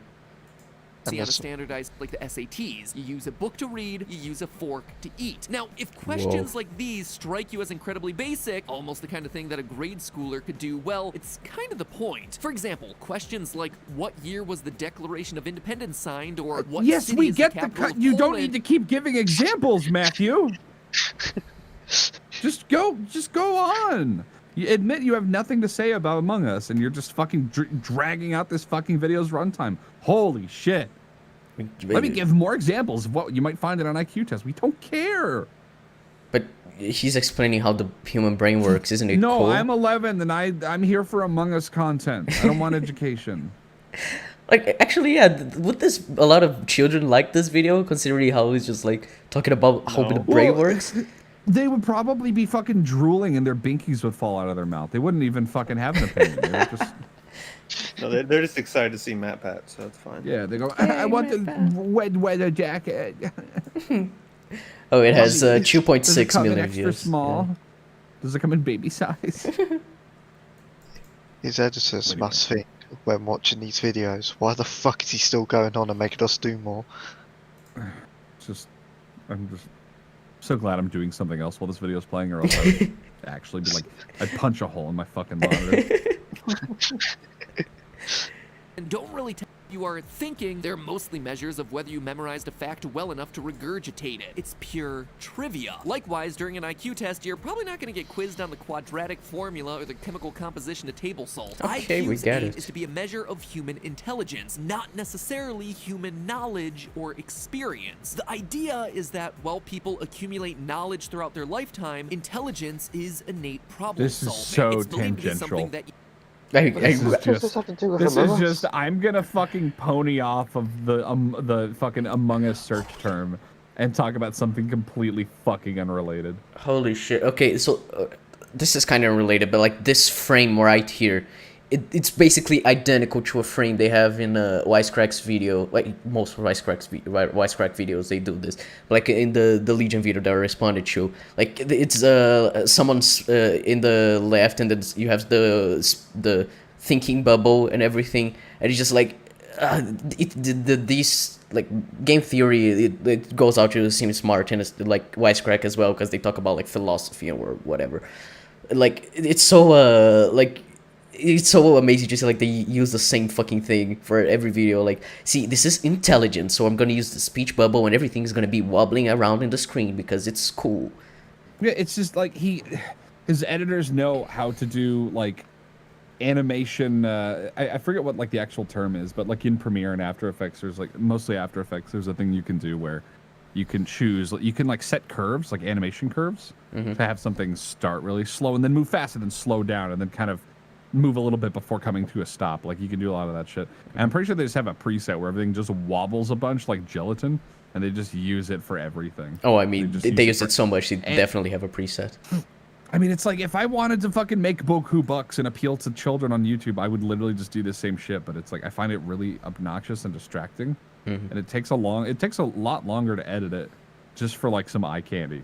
This is even like my editors, they know how to do really cool shit like this too, and I'm like, no, it's distracting. Just fucking just hard cut to the next clip. I want people to focus on what I'm saying, not what's on screen.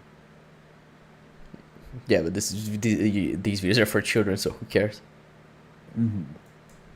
You just something that remains relatively consistent throughout your life. And research actually supports this. IQ researchers have found that people who are tested for IQ when they're young tend to maintain similar scores as they get older. And studying also doesn't seem to help all that much. It's almost like it doesn't mean anything. It's almost like this whole video is fucking moot. It's been 4 minutes. We're gonna get you Among Us, right? I definitely know we're gonna get you Among Us.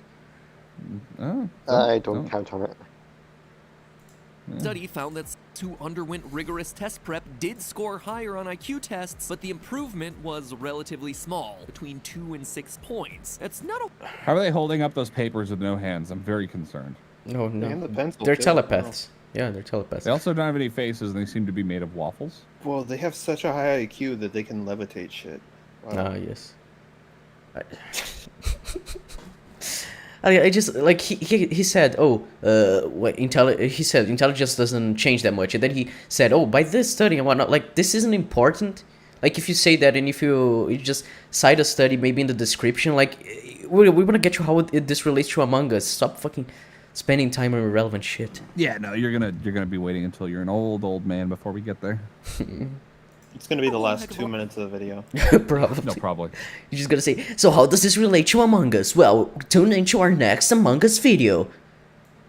When you consider that IQ is measured on a scale that FNAF goes is up dead. to around 200. And if you're wondering why I said it goes up to around 200 points, it's because the scale is constantly getting recalibrated. 100 is meant to be the baseline, representing the average IQ, and 68.26% of people fall between 85 and 115. But what that score of 100 means has actually shifted over the years. A study comparing children's test scores in 2008 to test scores in 1942 found that modern kids were scoring an average of 14 points higher than their old school counterparts. If you're looking for an explanation as to why, one explanation that researchers came up with... I'm not. Get to the point. Like, I don't how does this care. relate? This is so stupid. We're a third of the video in on this. I like how he doesn't even know. His immediate... If you're wondering how this happened, well, other people theorize this. It's just like, no, MatPat, I want to hear your fucking credentials, asshole. Was that in century, people were powering their cars with leaded gasoline. And it turns out that lead is, go figure, really toxic and causes permanent brain damage. The US didn't ban the sale of leaded Kind of like fuel your until fucking videos, MatPat. Oh, shit. Oh, Got him. damn. Whoa. Oh, damn. God Crossing damn, the I'm line good. right there. I'm good. 1996. 1996, man. Wow. It got banned in the EU even later in 2000. We've also gotten better about banning things like leaded paint. So it turns out that when people aren't breathing in neurotoxins, they happen to score better on tests designed to measure brain function. Thanks for spending a minute on this point. It really added a lot to my life. Would have guessed. Anyway, to give a few reference points for what It just says, anyway, like, yeah, that was very relevant. high IQ actually means, a score of 120 indicates that someone scored higher than 90% of people, while an IQ of 125 indicates that you scored higher than 95% of people. 135 IQ puts you in the top 1%, 146 IQ puts you at the top 0.1%, and someone with 200 IQ would be smarter than 99.99999999987% of humanity. In fact, as of right now, it is literally impossible to score 250 IQ on the test because it's a measure of how much smarter you are compared to other people. To be precise, for all the stat nerds out there, it's based on how many standard deviations separate you are from the mean, which means— Wait, but then wouldn't that theory he said about lead be stupid? Because like in the 1940s, they had like a much smaller population than we do now in the world. But, so like that would mean that the IQ it would get higher, the maximum. Also, I like how I was taking a piss while I was listening to that part. I really fucking like how he literally has to break down. If you were 120, if you were 150, if you were 200, he's just giving you the fucking decimals. It's just like, MatPat, shut the fuck up. Like if you want to say this, mention like the 2 or 3. Like say the first, like the 120, and then mention the 200. Like, you don't need to go through every fucking step. If I have 3 apples and I eat 1, then I have 2. But if I eat 2 apples, it's just like, fucking A. Literally for babies. Aren't enough people on planet Earth to get you to a score. He used a high. Wojak. So is he alt-right? Actually had it right. Yes. He used a fucking Wojak. We know he's racist towards Chinese, so of course, you know. That's true, the Chinaman. Yeah. Yeah, so he's alright. But this is just a theory, a MatPat theory. This whole thing was because he looked at disguised. He's a fan of disguised toast. Yeah, he's dropped disguised toast in every video that he's made. So really? Well, in all its Among Us ones, yeah, he's talked about disguised toast. Holy shit! Just his his Asian lover boy. He's disguised toast. I have a great plan to get more fucking children's eyes on your content. Because you're boring and have no personality aside from kind of seemingly nice Asian guy that smiles sometimes. Do you think if he cheated on his wife and she found out, he would just go, but that's just a theory. My 9,000 IQ attempt to cheat on my wife. She never saw it coming. Just imagine if a divorce here and just Matthew's supposed to divorce my, but that's just a theory. I've been playing a lot of Among Us, and I thought about how to deceive my fucking wife. Cool, MatPat, you're a fucking sociopath. Go on. So let's get you Among Us now, finally. Next, I'm gonna commit tax fraud, and I'm gonna deceive the United States government. I'm gonna show you how to get away with murder in real life. They come after him. He's like, I was just doing research for a video. Yeah, it's just for Among Us videos. You can't audit me. It was for educational purposes. First time, 2 IQ, smart play, but still within the realm of possibility. And every video title after yes, that. the other ones are Yeah, clickbait. no shit, it's clickbait. No shit, it's clickbait. Oh, you fucking retarded. No shit, like, You see, disguised toast claiming that he has over 200 IQ is actually hyperbole. No fucking way, you don't say. That's insane. Holy shit. You're opening all sorts of doors I didn't know were even there, MatPat. Please illuminate me further. I feel like when I watch MatPat's content, my brain just turns to mush. I'm just, yes, thanks for explaining how. I don't watch his content anymore. Well, it's the second time we watch it on ECUM. It's the second time we invite you. On when you're like jerking off to hentai, or you're like fucking grinding in an MMO, and you're just, and then after a while you wake up, you're like, wait a minute, this is very bad. Yeah, pretty much. Has bait were included in that category too, to be honest. True story, we actually No, debated you whether or don't not fucking say. Oh no, You they don't admitted they say. clickbait. Oh my god. You don't say, Senor Patrick. I We wanted thought you were to keep it completely Game accurate to theory. true IQ scores, Fucking but we decided not clickbait? to No. and just play along with the memes. Meanwhile, we all just need They actually. Yes. Imagine he said he actually had a conversation about that with his wife. Oh my god. He goes, yo, Should I Steph. keep using hyperbole to get clicks? Yes, of course, because we need to afford this fucking Hollywood Hills house. Okay, You know what? babe, No, you're right. yeah, he didn't discuss it with his fucking wife. He discussed it with his fucking like board of directors. Like, hey, are we gonna do Yeah, his like wife is super just like, can you clickbait shit? mention me in the next video? Of course, sweetie. Yeah. Like he had his staff people be like, yeah, we're gonna call it this. It's good clickbait. Like, you know. Have you seen his wife? I mean, Oh, like, yeah. her picture was there, but have you seen them interact on a stream together? Yeah, I've seen No. GT Live a few They're times. both similarly fucking, like, off-kilter, megalomaniacal, fucking, like, bougie, upper elite white people. It's so weird to watch them interact. It is. Because, like, whenever like, someone levels criticism against them, they both go, like, it's the funniest thing they've ever heard. And it's just like, dude, you're fucking scaring me. You're both weird lizard people. Oh, but they made a live stream where they talked about like comparing Captain Marvel to Alita because like the controversy and everything, and it's so weird, like because like of course it's a kind of a controversial topic, so people in chat were disagreeing with them, and the way they interacted with chat was like, this is not how this is not how a YouTuber should interact with their audience. You mean they were just being super smug and dismissive and stuff? Yeah, exactly. Like it was super like they were just labeling everyone who disagreed with them, like, oh, you're just hate women and stuff like that. I was like, okay. Actually, Wait, I what? also like that. Yeah, I'll show you later, Jeb. The stream, it's fucking retarded. You just said, Retarded. Philosophy. you just went hate woman, but they're comparing to women. Exactly. It's because like they say when I No, but I'm gonna show you. one's Yeah. one's a mad cyborg person. So Yeah, she's not full Yeah. woman. Yeah. tremble in fear considering that Alakazam, the Pokemon, apparently, according to the Pokedex, has an IQ of 5,000. So that's a little bit about IQ, but can having a higher IQ actually make you better at video games? Oh, so after 6 More minutes and 50 specifically, Among seconds, Us. we're finally going to get to the point of the video. That's cool. Oh, he's probably don't get your hopes up. He's probably gonna go off on a completely different fucking tangent, like immediately, like right now. I mean, I thought this He's gonna talk answer about was, motor skills and shit. no problem. for Among Us.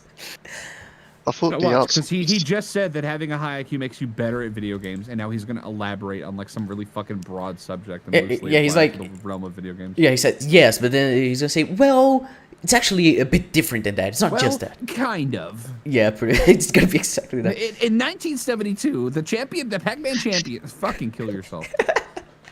wasn't it fucking obvious as well that this is the case, given IQ relates to innate problem solving.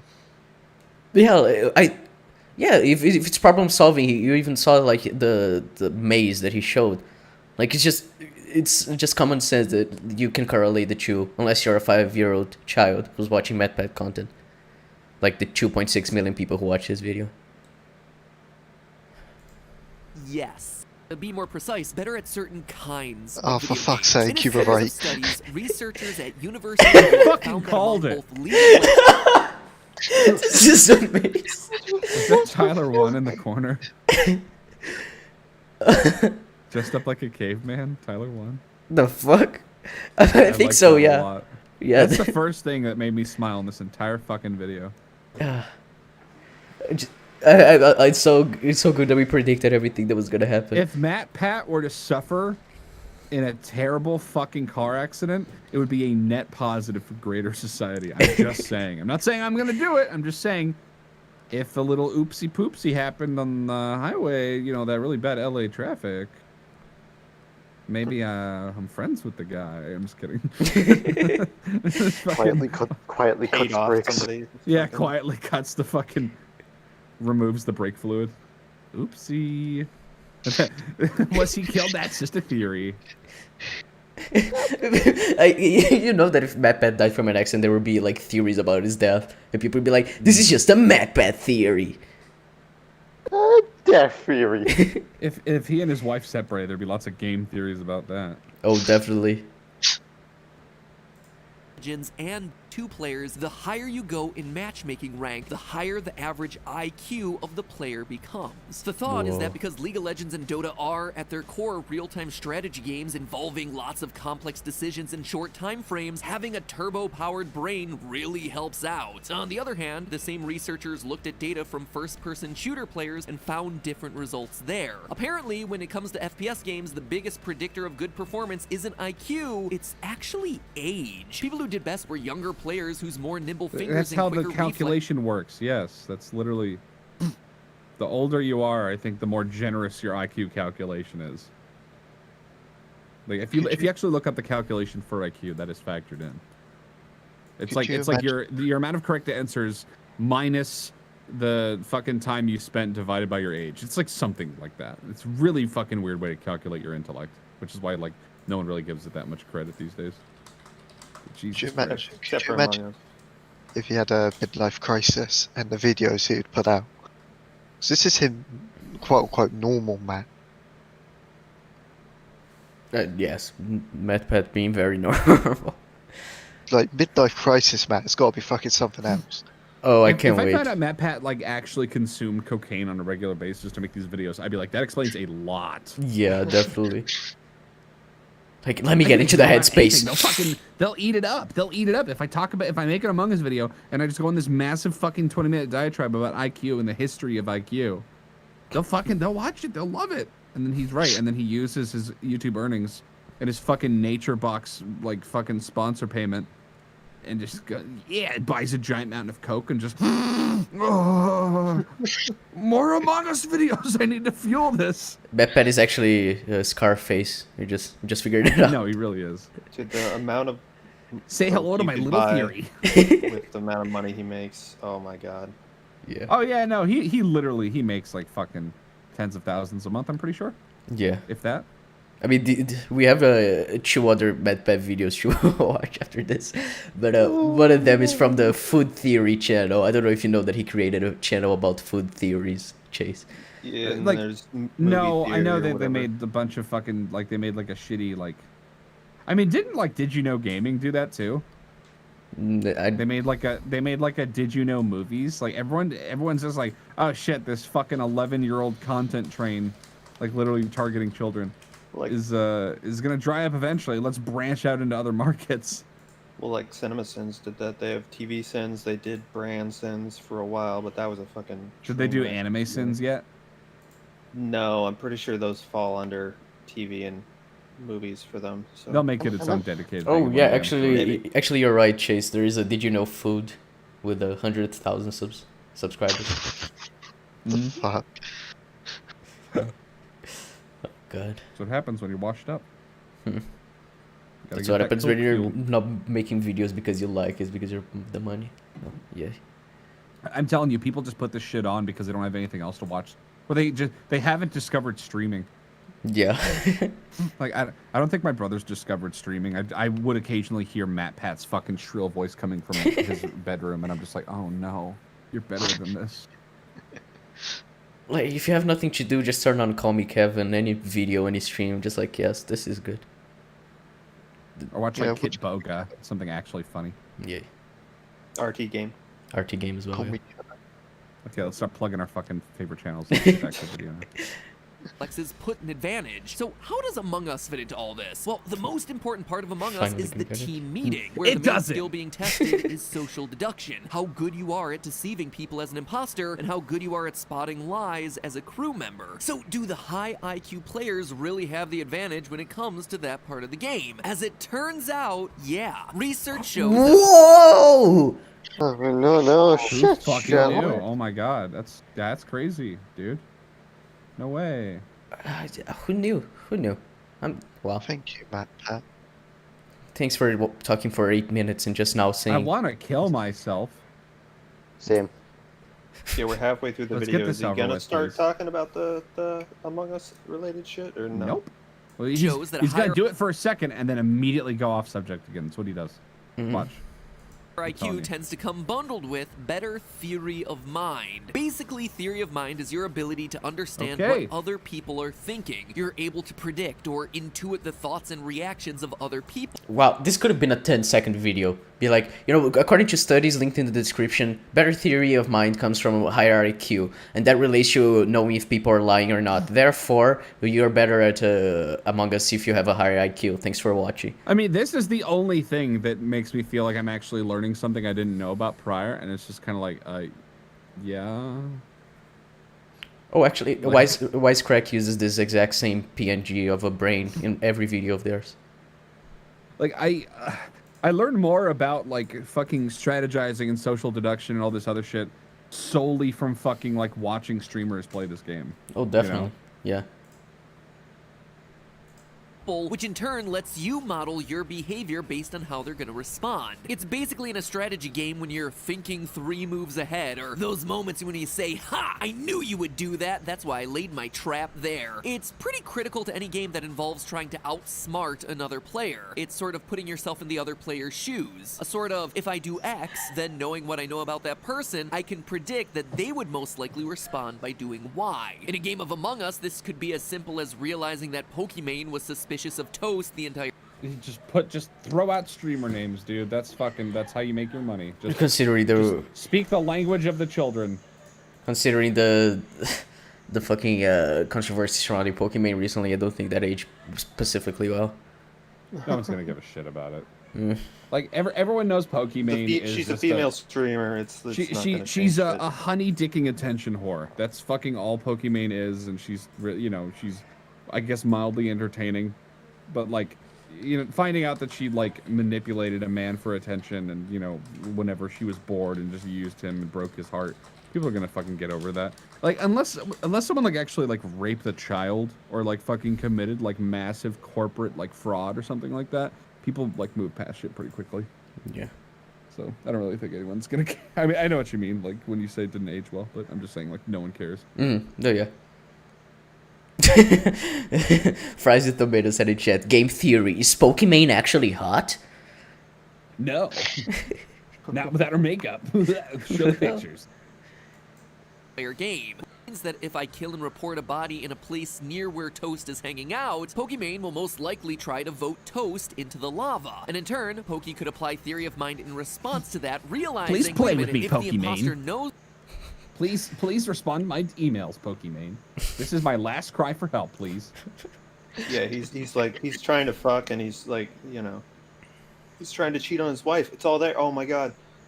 Now he's just trying to climb the fucking social ladder. That's all YouTubers know how to do. But is Pokimane climbing? Because doesn't he have like a lot more people who watch him than Pokimane? Yeah, but like children are growing up and realizing that his content is garbage, and so he's like losing his core audience, and so he's like trying to branch out to the street. He's trying to branch out to like the streamer audiences. Right. So he's like Pokimane, Disguised Toast, Ninja, Tyler 1, Ninja. He's God, he's actually the worst. I told you about the time I met MatPat, right? Yeah, you did. So I don't know about this time. Ugh. He's like the human embodiment of like a ball of slime. Sounds about right. Any personality he puts on is purely a fucking. It's purely like an act. Talk to him in person. He's just like, "You're not a big YouTuber? Fuck off, faggot." I imagine that those were the exact words. Yes. If he said that, I would have actually respected him more. I would have been like, "Wow, he's got some gusto." Got some moxie, some of that je ne sais quoi. But no, he's just a white guy that shills for Nature Box and shit. That sounds like he'd be a lot of fun to talk to. Wait a minute, if the imposter knows that I've been suspicious of Toast the entire game, they might try to frame him in the next kill. So I should probably be a bit skeptical of anyone who reports a body near Toast. That kind of game of cat and mouse is all about understanding how other people think and using that to predict their behavior, aka... Okay, 2 things. First, you don't need to have this on the screen. It just distracts from what you're saying. Secondly, why... Like, the way the thing was showing up on screen, it was, like, not in time with what he was saying. So it also distracts it even more. So, good job, editors. You fucked up. Yeah, the editors are not that smart. They're just fast. They know how to make things bounce on screen. I mean, he posts, like, a video a week for every channel, I think. And he has, like, those 3 channels plus GT Live where he streams. So, it's a lot of content to get out. And so, yeah, I imagine the only The only thing that he is looking for in an editor is like be quick and make children like watching it. Yeah, pretty much. A theory. So what does this all tell us? Well, it seems that the high IQ players might truly be the elite among us in Among Us. Except there's one other group that may be able to beat them. The only thing stronger than being smart is being a wizard. You're a wizard, Harry. Seriously, Wow. let me introduce. No, what? No, fuck That you. was a really great. That was a fucking amazing segue. Wait, is this gonna segue into a sponsor? Please hit play. Introduce you to the strange science of truth wizards. Yes, this is a real scientific thing, and yes, the academic name is truth wizards. Okay, okay. What? Okay, is this about What like are we deducing whether someone's telling the truth or not? Like he's gonna mention, but if it is, the fucking contradicts his other Among Us video where he said like, I'm "Oh, pretty we sure can't." MatPat just spends his time in the fetal position on the floor, like eating bath salts. At this point, that's the only logical explanation for like why he does what he does. Okay, okay. So in my fuck, I God. don't remember what Among Us video that we covered from him, but in one of them he said that like there like people in real life they can't deduce whether someone's telling the truth or not like that well, even if they are detectives, and he even showed Sherlock Holmes on the screen. But now if he's talking about truth wizards and whatnot, and he even said in this video that if you have a higher IQ, you are, because of theory of mind, you're gonna figure out that someone is lying better than other people. So that already contradicts his other videos. So yeah, these videos are pointless if you guys didn't. I want to kill see. myself. Every single day I see his videos, I want to die. Yeah. So on a previous of Game Theory all about the strategy of Oh, Among he's Us, I gonna talk mentioned about that it. people on average are really bad at detecting lies. In a test where people were asked to judge a series of statements as truth or lies, they guessed correctly 54% of the time. Barely better than the 50% you'd expect from random chance. So humans are bad at detecting lies in general. Further research on the subject found that You gotta love how he painted the broad strokes in his first video, but now, you know, we're gonna talk about something different. So I know it's gonna contradict it, but we actually put thought into it this time. So you see, it's not actually a problem. few people are absolute wizards when it comes to spotting lies. Quote from the study, wizards of deception detection are rare individuals who achieve scores of 80% or higher. Most people's accuracy on these tests is about 50%, as would be expected by chance alone. Of more than 15,000 people tested, only 47 have been classified. Basically, these people are natural-born lie detectors. Now, being a wizard comes with a few caveats. These rare individuals have a harder time evaluating strangers. They also tend to work better if they're able to use facial expressions, because a lot of their abilities come with recognizing micro-level changes to vocal and physical cues. The better grasp these wizards have on a person's normal speech patterns, the easier it is for them to... But that's not. But that's not just for truth wizards. That's for everyone. You're literally using a fucking cornucopia of verbiage to describe body language and like intonation. It's not like that complicated, MatPat. No, it's just like he's saying, "Oh, yeah, Good at this is reading just." people. Move on. Yeah, he's saying like this is just for truth wizards, but when we're playing, Jeb is gonna be better at recognizing that I'm lying because we talk so much that he recognizes my voice. Well, not so much because he's deaf, but I don't know. Tin would be able to recognize my voice, and he'd be like, "Huh, his intonation was different. Like, yeah, he probably lying. Like, this isn't just truth wizards. This is just common sense." Yeah, pretty much. to tell when that person's speech is different from normal. It might come in real handy if you find yourself sitting across the table from a possible liar, but in a typical game of Among Us, you're not going to have any chance to read a person's facial expressions. At best, No you have shit. yourself the voice chat. So, am I saying that you either have to be super smart or a Hold on. literal What was that wizard? picture? It was like an Indian guy going, ah! What is that? I imagine it's a streamer or a stock photo. I don't know. Probably is another streamer, but Wait. Yeah, actually, it probably is a stock photo. It's just like a raging gamer, and it's just a dude with a headset. Look at me, I'm a gamer. Like fuck off. What is this shirt? Your life is your message to the world. The caution is the parent of safety. Make it inspiring. That's some fucking Chinese shit. What is this? Caution for There's a lot of fashion Chinese. addicts. What? This is what? Okay. What? This is a terrible shirt. But I it's want in to the fucking MatPat die. merch store. Am I saying that you either have to be super smart or a literal wizard to be good at Among Us? Of course not. For instance, if you want to do better at an IQ test, one of the most effective ways is to simply try harder. Yep, in a study. MatPat.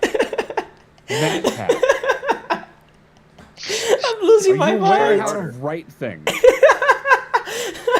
If you want to do better at things, you have to put more effort into it. Holy shit. Why didn't I find this in college? I'm fucking losing my mind. What is this? Yes, if you try harder, you're gonna do better. Big This is like thing. peering into the mind, the literal fucking mind of like Dunning-Kruger. Oh dear God. Dear God, indeed. He's left us a long time ago, for the record. Oh yes, a loving God wouldn't allow this. Study done on IQ scores, it found that when people were offered incentives, like receiving money as a reward for higher scores, it resulted in an average score increase of as much as 10 points, better than when they heavily Whoa. studied like we talked about Hold on. earlier. Which Why means does he that the why does he do this shit where he goes, it increases by so and so points? Better. Like he does this weird fucking vocal fry when he's trying to like keep things exciting. He knows he's talking about boring shit, and he's just like, math. Ugh. He just does this weird guttural sound. Like, do you know what I mean? Yeah, yeah. Oh yeah, he does that a lot. Listen for it. It'll jump out if you haven't noticed it yet. Yeah, I think he's just trying to change the tone of his voice just so that children aren't like turning off the video. Yeah, he knows his audience. They're a bunch of fucking drooling little actual babies in their fucking carriers. Yeah. They're whatever you call them. Cribs. single best way to get good in an IQ test is by, you know, playing with Mr. Beast. Winners get $10,000 if they beat me in a game of rock, paper, scissors. Another YouTube reference. Streamers, YouTubers. He's just spreading his seeds as far as he fucking can. Like he's trying to look like he's looking for fucking investors or some shit. Yeah. Oh God. I love how he explains his jokes after making them as well. Yeah.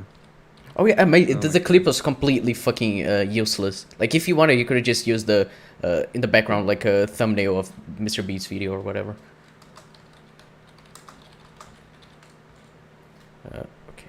End me. Seriousness, the biggest important factor is practice. You could take the biggest No brilliant way. genius in the world and put them in practice front of a makes you computer, better. and they're probably not going to do too hot at their first game of Among Us, especially compared to someone who's had like even a dozen games under their belt. Consider a game like chess, which seems like the They had ultimate DOS. thinking man's game. You'd think that high IQ players would have an advantage in chess, and you'd be right, but only to a certain point. As it turns out, raw intelligence is no match for experience. Research found that practice accounted for 34% of the variance in skill levels between chess players, while difference Well, in yes. intelligence only account. Yeah, if you practice more, you're gonna be better at things. I just want to see the behind the scenes making of this shit where it's just MatPat like furiously fucking googling stats and just shoving it in his script. Knowing the intricacies of what you're doing makes you better. Who would have thought?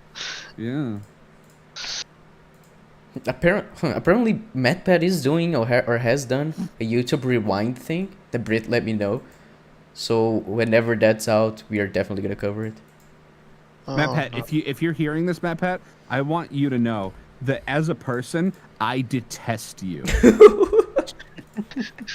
I think you are the lowest of the low. Move on. Let's keep going. Counted for 5%. Much like being born naturally tall doesn't automatically make you a good basketball player, being born with naturally high intelligence doesn't automatically make you good at games like chess or Among Us. You may start with an advantage with a higher IQ, but how you choose to apply it makes all the difference in the world. But that's something that everyone knew. What's the point of this video then? Everyone knows this. He says Among Us and children clicked, so that's the point. I mean, we clicked. We're watching this video, so I guess it worked. Yeah, but we're watching this ironically, you see. Ah, yes. So it's okay. Yeah. It turns out intelligence is no match for experience, and all of this is what I plan on putting to the test on December 1st. All of the 5,000 Oh, no. IQ Among Us That's memes already got me passed. thinking that it would be fun to get a bunch of the smartest do a people I know. tournament. Oh, so he made this video specifically to plug his Among Us stream. Like that was the reason that this video exists. Yeah, no, he literally is wrangling all the top fucking streamers together. Now everything makes sense. Okay. Yeah. So Soda Poppin gave this game life, and fucking Matthew Patrick is gonna kill it. He's gonna try to monetize it in the most corporate fashion possible. Let's get the fucking trendy figureheads that the kids look up to. I mean, it's what he did with fucking like Fall Guys. Like his videos fucking like talking about the anatomy of the characters. Like who the fuck Does cares? anyone give a single shit about Fall Guys anymore? That $20 piece of shit game where a bunch of sweaty tryhards play it as hard as they possibly can, and then like your normal audience just fucking they play it like 5 times, realize that it's glitchy and doesn't work, and the cheaters aren't being banned, and they go, yeah. Wish I could have gotten my money back for this. Both in life and in gaming together to see how well they do against each other in Among Us. That's right, my friends. Today's theory isn't just a theory anymore. It's about to become a live experiment. On December... That's sort of live experiment. That smug fucking Photoshop. That's his face when he's just like, I'm gonna make so much fucking money from this shit, these stupid little retard kids. But that wasn't an experiment. You're like putting a bunch of people to play together because you want people to watch. You're not experimenting on shit. If you wanted to actually experiment, you take regular people and then like people who have done tests about that show they have IRQs and everything. Like that's an experiment. There's literally nothing like quantifiable about this entire. Like you can't like break this down into like a study format with like. I don't know. I mean, I guess you probably could, because like, if you got like the smartest people in the world to play this game, that'd be interesting. But the data would also be contaminated by the fact that like if even one of those smartest people in the world played Among Us or even heard about it or understood the concept, that would give him like an unfair advantage. Yeah. But it's just like, yeah, I don't know. That's why he's choosing streamers and not actually smart people. Do you think streamers are smart people? They're entertaining. That's usually what it is. November 1st, as my $1 million challenge for St. Jude, I'm hosting the highest IQ game of Among Us ever to see what big brains reign supreme. It's gonna be an all-day live stream where we put your favorite creators to the test, all while giving away tens of thousands of dollars in one-of-a-kind prizes to you at home watching. So make sure you hit that subscribe button because this is an event that you are not gonna wanna miss. And all of it is to benefit St. Jude Children's Research Hospital. I do it for a children's hospital, so you can't accuse me of being a fucking parasite. That's like the most like that's such a common strategy where it's just like I'm a fucking piece of shit, but I'm giving to charity, and then people are like, oh well, I can't criticize them. So yeah, I can. It's a thinly veiled fucking defense. I also love how he says you're doing good, but you're still a douche. I also love how he says, "Oh, we're doing everything for St. Jude, but you also get a few, some prizes and everything. Like it's not literally everything for St. Jude." And I imagine like you only get a prize if you donate as well. So like you have to donate. Yeah, he's got to bookend it with that, so it leaves a better taste in your mouth. Yeah.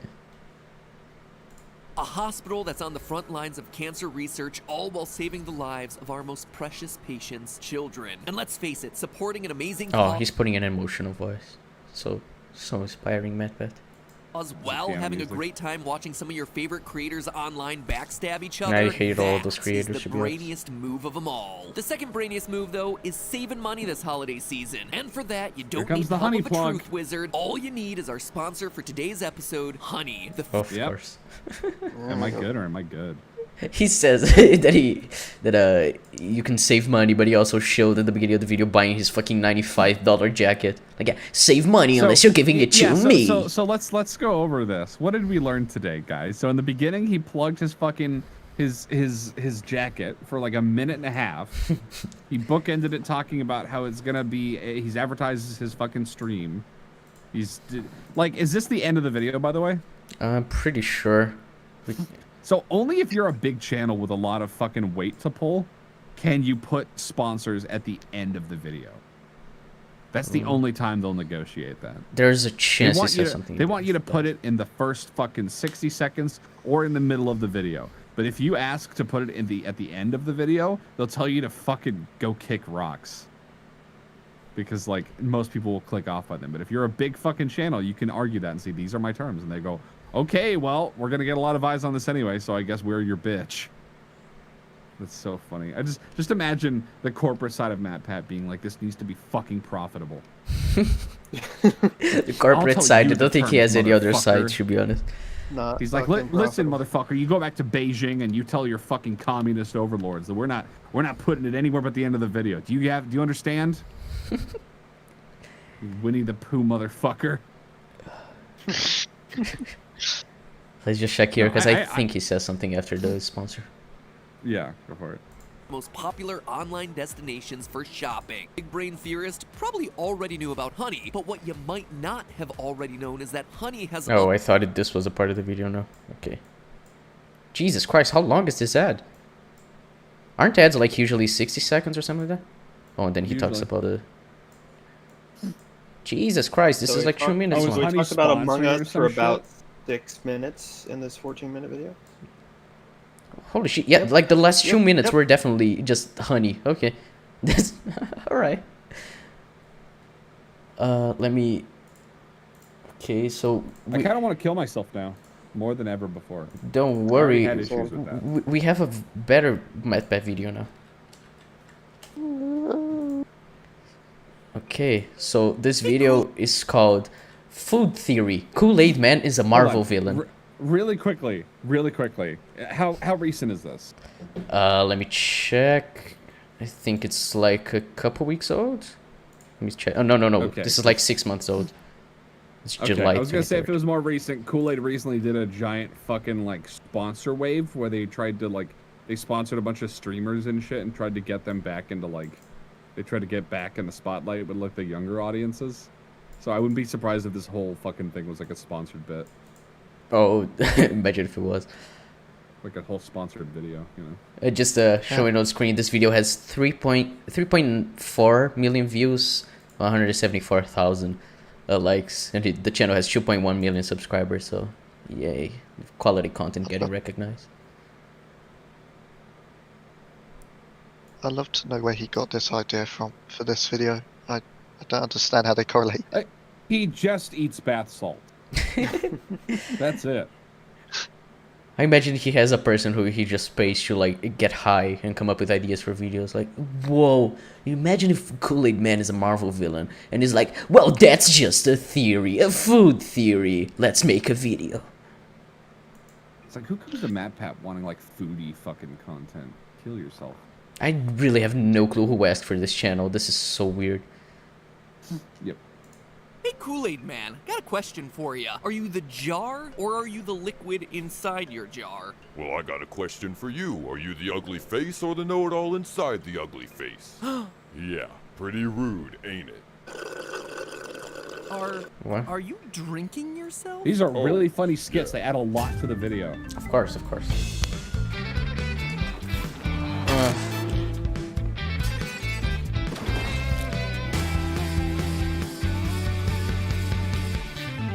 Missed opportunity to have this location. Missed opportunity to have this location like based in fucking like Freddy Fazbear's Pizzeria. Unless that's what that was supposed to be. Welcome to Food Theory, the show that feeds you the facts with plenty of punchlines. Here at Food Theory, usually tackle topics like, well, I'm food, talentless. kind of. Food theory usually tackle topics like food. I'm talentless. Goes with the name, but today we were inspired to do something a little bit different, something a little cooler with a K. If you know what Jesus I mean. Christ! Fuck off with the puns. I'm telling you, this is sponsored. Definitely. Yep, today we're theorizing about everyone's favorite beverage mascot from grade school, the Kool-Aid Man. If you're 60. Big and non-Bret, Kool-Aid is alien to me. It's literally just like a fucking, it's like a fruit punch like drink with sugar. That's it. But it got big because they had the commercials where he would bust through people's walls and go, "Oh yeah." That was it. That's all. Oh yeah. Family Guy. Yeah, I remember him on Family Guy, yeah. And on this Kool-Aid Man, they'll probably tell you, oh yeah. I mean, how can you not enjoy this guy? Introduced in 1954, the Kool-Aid Man has become one of the most iconic, enduring, and memeable food mascots of all time. Besides the Memeable, yes. We see a lot of Kool-Aid Man I guess if you memes. consider sponsored shilling plugs memes, then yeah, sure. Like, who has talked about Kool-Aid Man for the past 10 years? That it isn't like Fucking MatPat. people that are, yeah, people that are getting paid. Yeah. So, like, how is it memeable? Like, no. the product he's selling you help recommended sugar intake This in a is single so glass. sponsored. Oh, definitely. 1,000%. Recommended sugar intake in a single glass. Who doesn't love efficiency like that? And that's Oh, pretty much no. how everyone's been thinking of the Kool-Aid Man for decades and decades. How is this and relevant? Decades. How is this fucking relevant, Matthew Patrick? Because he's That's the laying point. he's How laying is the he a Marvel groundwork. villain? He's laying the I don't need- groundwork. I don't need a fucking lecture about how you need more sugar in your diet efficiently through a fucking like a sugary artificial. That's not a plus, Matthew. You can get sugar from any fucking processed food in your average American diet. That's not a selling point for Kool-Aid. Just say it tastes good. That's all you fucking need to say. Don't act like it's a virtue. You fucking idiot. I don't understand why this video isn't on the Film Theories channel. Like, it doesn't make any sense to be in this channel. Oh, They don't even. If you think they know what they're doing, you're wrong. It's probably because like they created this new channel and they were looking like, how are we gonna make this profitable? Oh, let's Kool-Aid. They want to sponsor us. Let's make a video here instead of food theory, instead of film theory.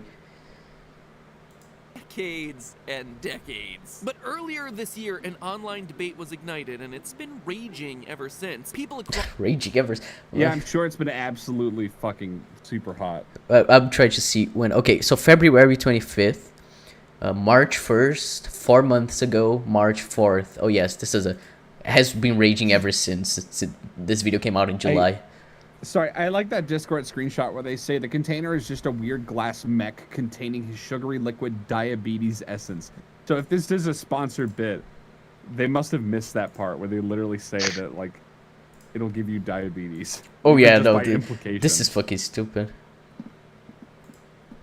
every conceivable platform are trying to figure out whether the Kool-Aid Man is the glass jar or whether he inside that glass jar. Like, where exactly is the Kool-Aid Man's soul? Is it the liquid or is it the pitcher? Souls don't exist. Souls are an abstract concept. But okay, I guess the point is like which part of him is alive and which part isn't. Basically. Yeah. But it's also the greater question is, why are you still alive, Matthew Patrick? Why are you cursing us with this content? Who cares? Who fucking cares? You have nothing to fucking cover in your videos. This is what you've resorted to now. No. You should be ashamed of yourself. Brit is asking, is this actually the theory? No, the theory ties back to Marvel somehow. So we're gonna get to it. Just you wait. That contains the essence being. So I have two things to say about this. First, Kool-Aid Man is absolutely and verifiably the glass pitcher. Guys, we straight up watch him fill himself with regular old shower water in a commercial. Close up shop, pack it in. The Kool-Aid Man is a sentient glass pitcher that Okay, fills just himself move with on water and then. flavoring as a part of his morning routine. Kill Done. yourself. But hey, that's just a theory, a food Right. theory. No, that's not it. You see, there's a second point I'd The like to limit make is in not all over this. yet. This is he the jar business is entirely the wrong debate we should be having about the Kool-Aid Man. What should be concerning us about Is he this a guy Nazi? Is Kool-Aid Man a Nazi? Well, it's just a theory, a food theory. whether he can be stopped. Listen up and A listen to this, fascistic folks. theory. Here's today's theory, and it's a doozy. The Kool-Aid Man is Is it? low-key becoming the most unstoppable force in any known universe. And He's made of glass. He's made of fucking glass. What? Yeah, just throw a fucking sizable like pebble at him and he'll be done. Oh, dear For Lord. long, he may just become the big villain of the next generation of Marvel. Why does everyone have films. stupid This fucking isn't googly just some eyes? You do that theoretical so they won't exercise sue where I'm you. gonna argue that the Kool-Aid Man might one day join the Marvel universe if fans What the make fuck it is happen. happening? Have I taken a drug trip? Is this comedy? I don't know. Can this qualify as comedy? Can this qualify as content? No, I would argue that it cannot. I don't know what's happening. Maybe we'll get some answers. I'm telling you that the Kool-Aid Man is already in the Marvel Universe, and fans better start begging for him to leave it yesterday. Otherwise, they're gonna have themselves a second Thanos on their hands. Only this time. This is not funny. I don't. This is just fucking autistic. I think that's harsh to autistic. One of you, to be honest. any of you, make this your fucking Discord avatar right now. Oh, do I have to? Do I have to be the one that does I got it. Don't even work. Don't even. It's not even. Just a to thing, prove bro. how forced this is. Let's move on. I feel like I've been stabbed in the brain and it's just my last seconds of living. I feel a lot of things right now.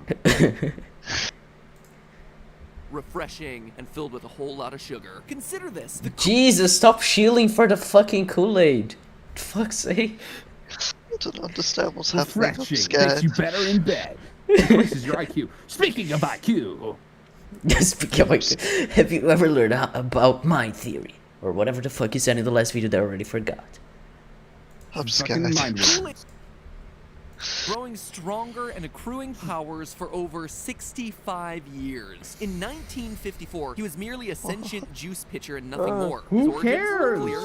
Dude, fuck you! Kill yourself, you fucking moronic retard. I mean, that's kind of redundant to say moronic retard. I know. It's just something I say. That's like saying stubby quadriplegic. Oh, the Kool-Aid Man is in chat. Well, hello. Kool-Aid man, kill yourself. You should probably Kool-Aid Man. You should probably come after this guy right now. Oh yeah. Kool-Aid Man has misgaining power. British. Does this in court? Does this constitute we have no fucking intellectual idea what this property is. infringement? Oh yeah. Oh yeah. Would you like to press charges? Oh yeah. MatPat's basically Mid 20th century. MatPat's basically calling Kool-Aid Man a dictator. Basically saying he's a fascistic leader. Yay. Exactly. Not good PR.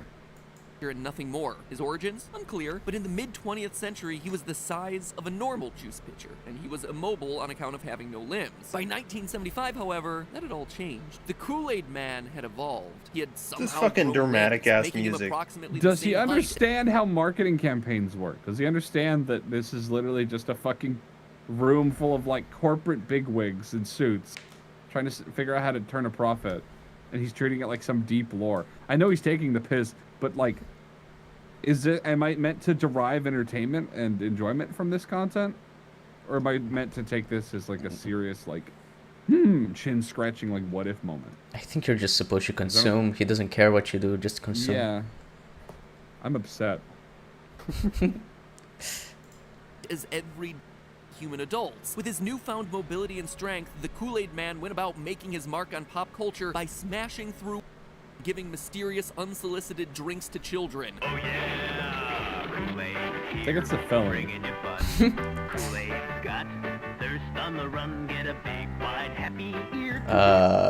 I'm just pausing because of Keep in copyright, mind, because this seems weird. During this era, Jeffrey Dahmer was fucking raping women while this commercial was going on. That's just the fucking era that we're in here. They needed Kool-Aid Man to distract them from their everyday problems. He wasn't Thanos. He wasn't Thanos then, but he's gonna be Jeffrey Dahmer Thanos a now. rapist? I forget what his thing was. I think he was like a rapist, cannibal, murder, or whatever. I think so. I'll have a look. He Yeah, I was need some stats on that. Jeffrey Dahmer was a serial killer and did the murder and dismemberment of. Yeah. So I'm 2 for 3. He did do Anyway. necrophilia. Okay, yeah, I'm 3 for 3. Hell yeah. Anyway. As a parent, I'm not sure that commercial would convince me to buy Kool-Aid This for is my my kids, son. But hey, it was a different time. I'm a narcissist. Contemporary commercials are way less creepy. Something's happening in my mouth. Or not. To this decade, and we can... Excuse me, MatPat. Wait. How? No, MatPat, you know that's not a good That look. was inappropriate. That was very inappropriate, MatPat. That was straight up just you fucking like making like assuming sexual innuendo from lines coming out of children's mouths. You should be fucking ashamed of yourself. That's disgusting. Oh no! And if this is sponsored, That's a crash. Yeah, if Kool-Aid sponsored this, I will never buy Kool-Aid for the rest of my fucking until my dying breath. I will not drink a single drop of Kool-Aid. If I ever do, I will steal the Kool-Aid from a store. Those are the only conditions. Wow, MatPat. This is, and he just mentioned his son as well. This is really fucked up. Yeah, he doesn't really have many boundaries, huh? Yeah. I love how Kool-Aid Man in chat is just, oh no, after that. Oh no. Immediately see that the Kool-Aid Man's evolution hasn't stopped. What's that? Some Kool-Aid liquid, squirt some in the water, and boom, Kool-Aid. Okay, so his voice definitely isn't as good as it used to be back in his oh yeah days, but everything else about him has evolved, like his size. In the 70s, he may have been approximately 6 feet tall, but these days he is absolutely towering over human beings. By my calculations, It's almost like this is CG, and back then it was a fucking human being in a costume. You cosmic troglodyte. It's almost, oh, I know what he's gonna say then.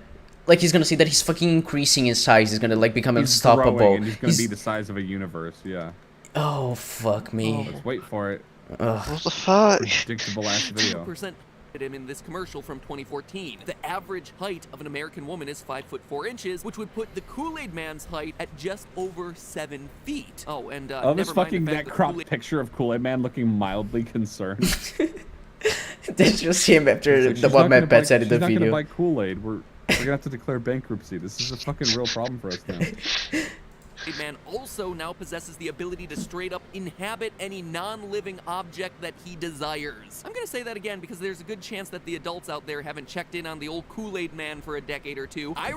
Almost like nobody That cares is the about most Kool-Aid. common stock image. I've fucking used that old man picture in my videos. Oh, MatPat uses that so much in his videos.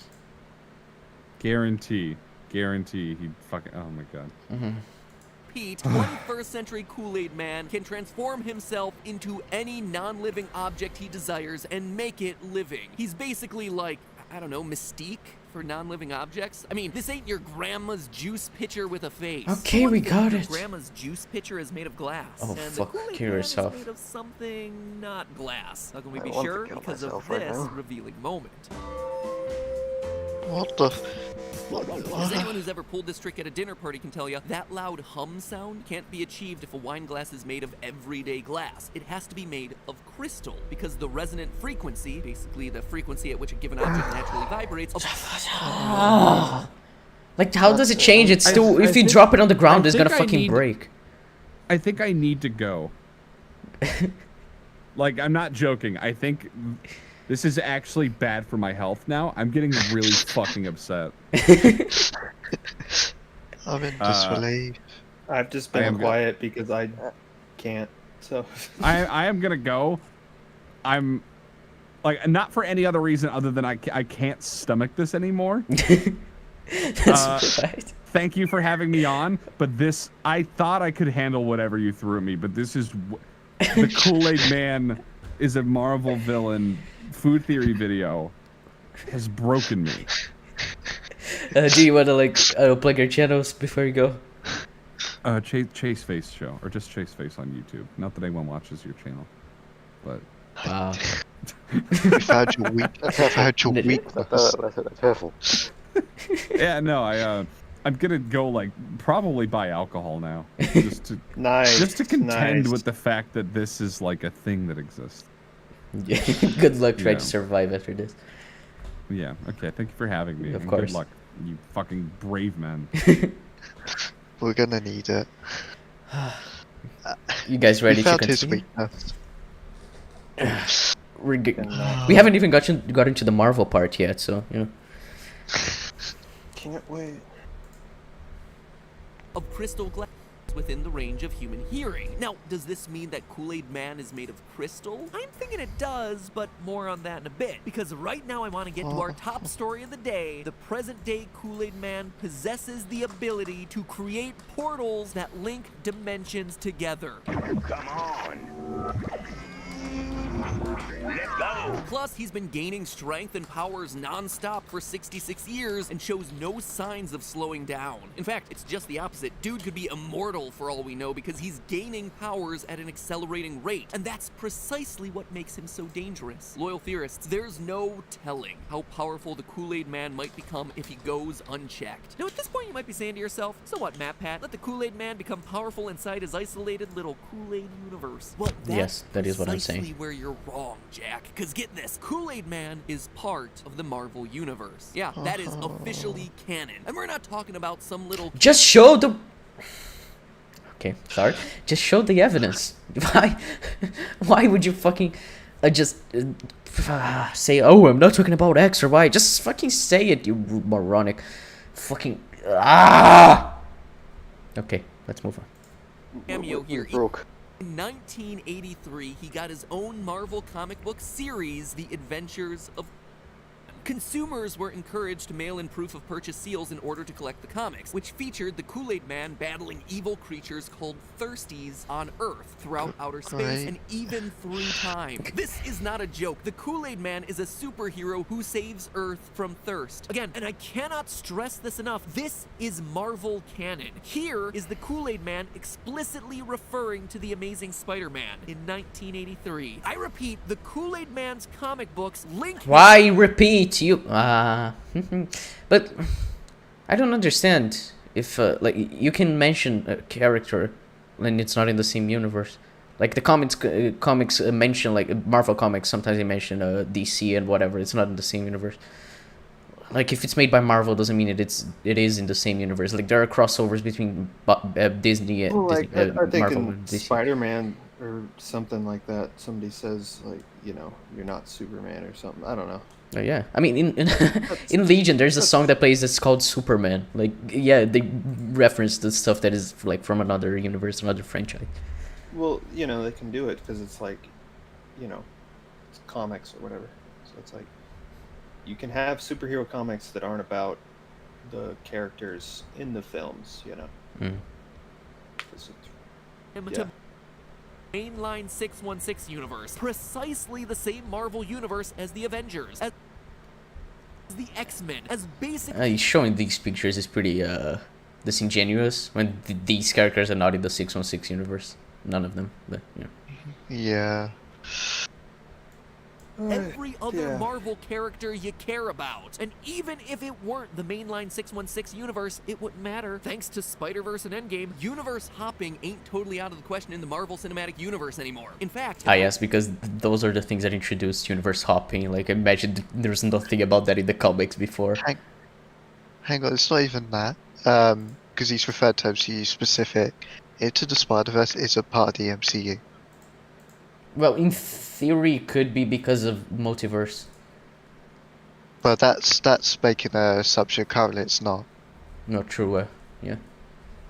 And as for Endgame, that's alternate timelines, which I guess counts as alternate universes. I mean, considering how they did with Agents of S.H.I.E.L.D., then yeah, it's like alternate universes, like you could travel between them and whatnot.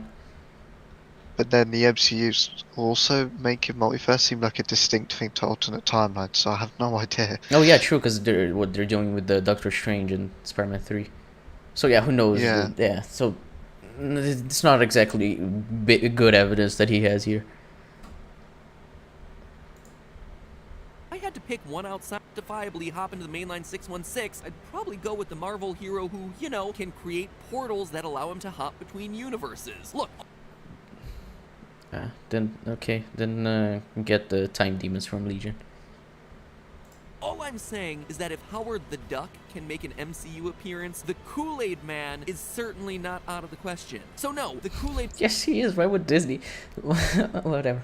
Well, because there's a main difference. Howard the Duck is a random side character. You're implying the Kool-Aid Man is going to be the next fucking Marvel villain. And it's not even just that. How the Duck is a fucking Marvel character. Oh, my brain hurts. Please put me out of my misery. Don't worry, we just have 9 minutes more. That's 9 minutes too many. Yeah. I'm probably just, I don't have anything to say. I'm Everyone's broken. not isolated to some fictitious universe that can't possibly affect your life. To interfere with movies and IP you love to your core. I know you like the guy because he's the mascot of your favorite childhood drink and he's super memeable and all that, but it's time to recognize the truth of the matter. Kool-Aid Man is in a position to hurt you. Again, it's the evolution of the Kool-Aid Man that's so dangerous. He just called him a hero. Why is he saying whatever? Here. We can even put a numerical value on his astounding accumulation of superpowers thanks to Marvel's Power Grid. If you're unfamiliar with the Marvel Power Grid, the website Fandom describes it like this. Quote, the Power Grid is the means by which the proficiency of any given character in 6 different areas of prowess is officially quantified and ranked. In any given area, 1 represents the lowest and 7 the highest rank achievable. So the Power Grid is the official metric of measuring superpowers across the Okay, Marvel you just said that. Just show what the grid is for fucking Kool-Aid Man.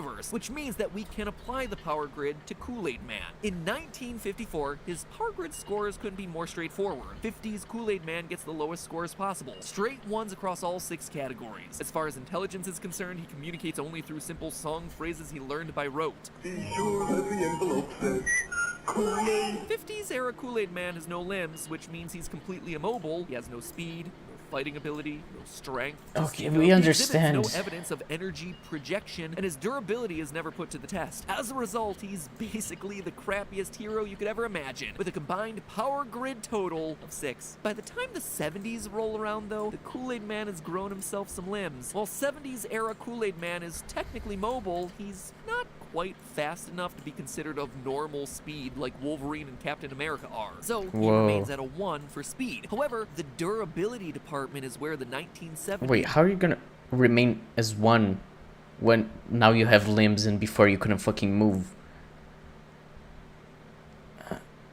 Like, definitely he's gonna be at least faster than fucking just falling around and breaking. Yeah, exactly, Francine. Like, Captain America is not normal speed, so whatever. He's Kool-Aid Man shot. Though he was just the glorified equivalent of a paperweight. Now he's bursting through walls without a scratch to show for it, meaning that he's more durable than an average human. That is the very definition of enhanced durability, and it earns him a score of 3 in that department. 70s era Kool-Aid Man has a combined Power Grid total of 9. But it's when we depart from the 1970s that Kool-Aid Man's Power Grid numbers really start to move. Intelligence-wise, he moves up to a 2. Not only is he using logic to defeat the thirsties in his comic, he's also dropping some killer puns. I mean, if that's not average intelligence, I don't know what is. As for strength, the Kool-Aid Man is able to hold his own body weight plus 2 kids single-handedly from a rope. The Power Grid defines average strength as the ability to press your own body weight over your own head, and this slick rope maneuver Kool-Aid Man pulls off is more than comparable. 2 points for strength. As for speed, in the 70s he was stumbling around like a top-heavy toddler. Today, he's running around nimbly with the speed of a normal human at least. His durability remains enhanced, so that's still 3 points, and he makes quick work of multiple thirsties on multiple occasions, which gets him 2 points for fighting ability. But the huge leap is in energy projection. Folks, the Kool-Aid Man is suddenly capable of projecting light energy, portals, snow. Let's go! That's right, the Kool-Aid Man can create his own snow. He can project multiple... I think we're just not saying anything. I don't have a comment. No, I just want to pause so I don't die. I want to fucking kill myself. Yeah, I'm just pausing so we can take a moment to breathe and not want to die. Or at least I do want to die. That's what the pause is for. 6-ish minutes left. Okay. Yeah, we're almost there. Like, this part is a lot to disagree with. It's just like saying, yeah, this is how his powers work. His powers, yeah. The Kool-Aid Man's powers, yes. Why is food theory a thing? Why wouldn't it be? Why? Let me check the channel to see what videos they have. Because, like, they have so many cool videos, like, chocolate is a lie. Stop ordering your pizza like this. Say no to toppings. McDonald's is not a restaurant. Like, this is very valuable things show. It's basically a shitty version of Donald. Pretty much. KFC and the Curse of Colonel Sanders. Jesus. Okay. Okay, well, I'm drinking. Fuck all this. You're drinking some Kool-Aid? Types of technology, which actually makes him a level 6 in this category. Present-day Kool-Aid Man has a cumulative power score of at least 17. In terms Whoa. of cumulative points, that puts Kool-Aid Man right on the heels of Earth 616 Spider-Man, Earth 616 Wolverine, and even Professor X. Never mind the fact that he's capable of some insane things the power grid doesn't even have explicit categories for, like the ability to hop between universes, or the ability to inhabit pretty much any non-living object you can imagine. At this rate, where will he be 40 years from now? 10 years? 1 year? Point is, we're running out of time. Soon, nothing will be able to stop the Kool-Aid Man. And as a matter of fact, he might already be too late. Remember earlier when I mentioned that the Kool-Aid Man might be made of crystal? That's because he exhibits powers eerily similar to those of the Queen of Crystal Heart herself, Emma Frost, whose crystal What? of choice is organic diamond. Emma, who's from the X-Men Wait, canon, what? is a Marvel property. This is a very big leap. Just. Okay, whatever. Property, which means that the Kool-Aid Man may just be made of the same type of crystal as Emma. When in her diamond form, Emma Frost becomes translucent, but maintains mobility, and she's virtually indestructible. Remind you of anyone in particular? And that reminds me of Translucent from The Boys. And when she's in her diamond form, Emma Frost is resistant to heat, to cold. She has no need to breathe. This brings to mind the Kool-Aid Man's casual jaunt into outer space without so much as a spacesuit on. In order to survive a spacewalk like that, and he did survive it just fine, he would have to have no need for oxygen, and he would... Wait. Oh. Sorry, my PC made a noise here. Okay. Oh, okay. Yeah, I thought my microphone disconnected, but no, it's just... at least it made me pause the video.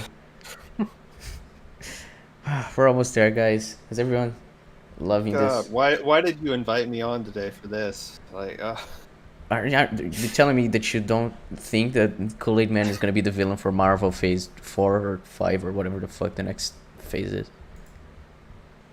no. Wow. Can't say I do think that. You Well, don't agree with yeah. MatPat, you fucking moron. You should die.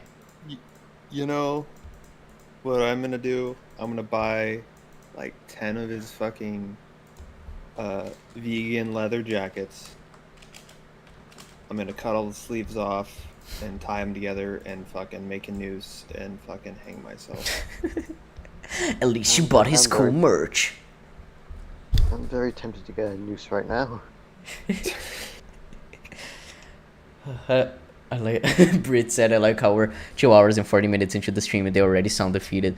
I mean, yeah, we're just the Cosmonaut video didn't hurt us this much, and we went on for that like almost 6 hours. That's because there's shit to talk about, you know. Mm. And like, I mean, I wasn't on that one, but like, all MatPat is, it's just so fucking nothing that it's just like, there's nothing to comment on. I can comment on how fucking retarded he is, but I can't keep doing that every 2 fucking seconds when he makes another statement that's stupid. You know? Yeah. Yeah. They have to be able to temperatures that no human can possibly withstand. The implication, of course, is that the Kool-Aid Man may have to the incredibly powerful Emma Frost. Might this indicate that some of Emma Frost's other impressive abilities, such as telepathy, telekinetic potential, will they come to the... This is a huge leap again. Like, yes, this guy made of... He's a jar, and he has, like, a juice inside him. He may have telepathy because the other characters can turn themselves into a crystal just like him. Like, this is a fucking leap and it doesn't make sense at all. So crystal makes you telepathic. Exactly, friend. The Kool-Aid Man in time? It seems fair. He already has himself a wide variety of other superpowers reminiscent of other powerful... Kool-Aid Man has a Doctor Strange-like ability to create and utilize portable Marvel characters. The Kool-Aid Man has a Doctor Strange-like ability to create... He can shapeshift into non-living objects like some kind of off-brand Mystique, and not least of all... Mystique can't... She changes her appearance. She didn't change into actual objects. Yeah. I was gonna say. He could have used, like, Mr. Fantastic as a better example. Yeah.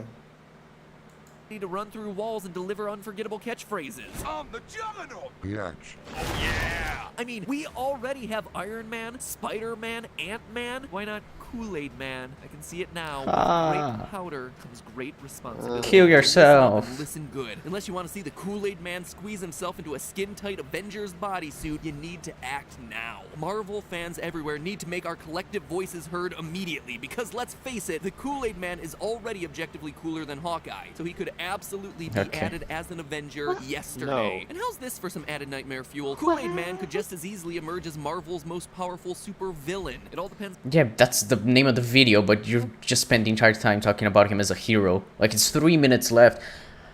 But we got there's an ad. So we got what, like 1 minute left of this? Probably, yeah. Yeah. I suppose. Who knows where that could be headed, given that he shares so many traits with one of the most in the Marvel Universe, Emma Frost. But that doesn't even matter, because there's already plenty of evidence out there that the Kool-Aid side. Obviously, he's endangered children countless times over the years by bursting through load-bearing walls. Oh yeah! Oh yeah! Oh yeah! He also seems to have a weird, uncontrollable Mr. Hyde thing going on when he comes into contact with the element neon. It's important for us to keep an eye on. Neon! Because in recent years, he's repeatedly demonstrated his ability to contaminate water supplies on a massive scale. Drinks are on me. Come on. Folks, this is dark. Consider the sea life beneath the... Yeah, that's... Yeah. It's, yeah, it's dark. Dark, huh? Okay. Says the guy who fucking implied pedophilia in this fucking video. Fuck you, man. Yeah.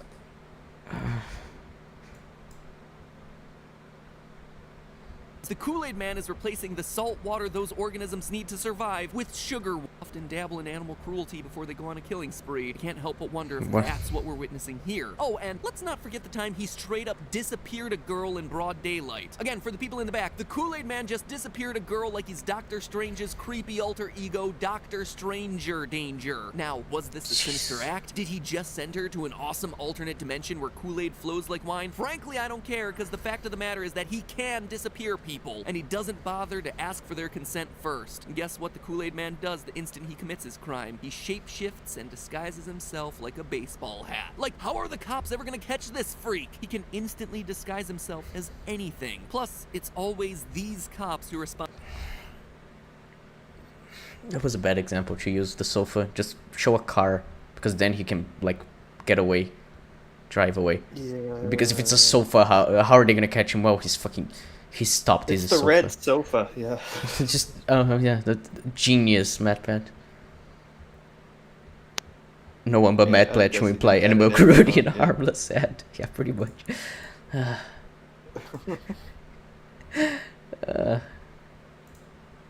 On crimes. Mind if we look around? Lemonade too. So yeah, if and when the Kool-Aid Man breaks bad, I don't think he's getting caught anytime soon. All give us pause. So will we see Kool-Aid Man in a Marvel movie anytime soon? No. Only time will tell. But one thing is for sure, unless someone interferes, the Kool-Aid Man is on a trajectory to grow more powerful than any being in any universe. Yes, even Thanos. Sorry. I love how he says there are different universes and different, which then means that there are different versions of each character. So then he doesn't think, oh, these are different versions from different universes.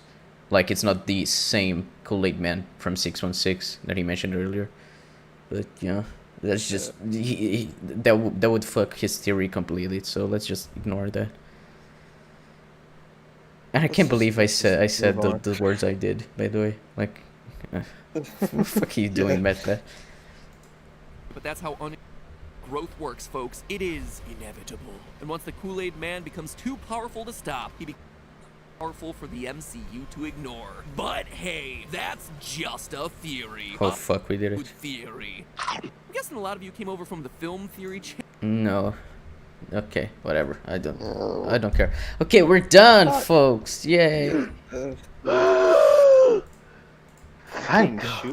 Thanks everyone for going on this attempted suicide run with us. It's been fun. We lost Chase already.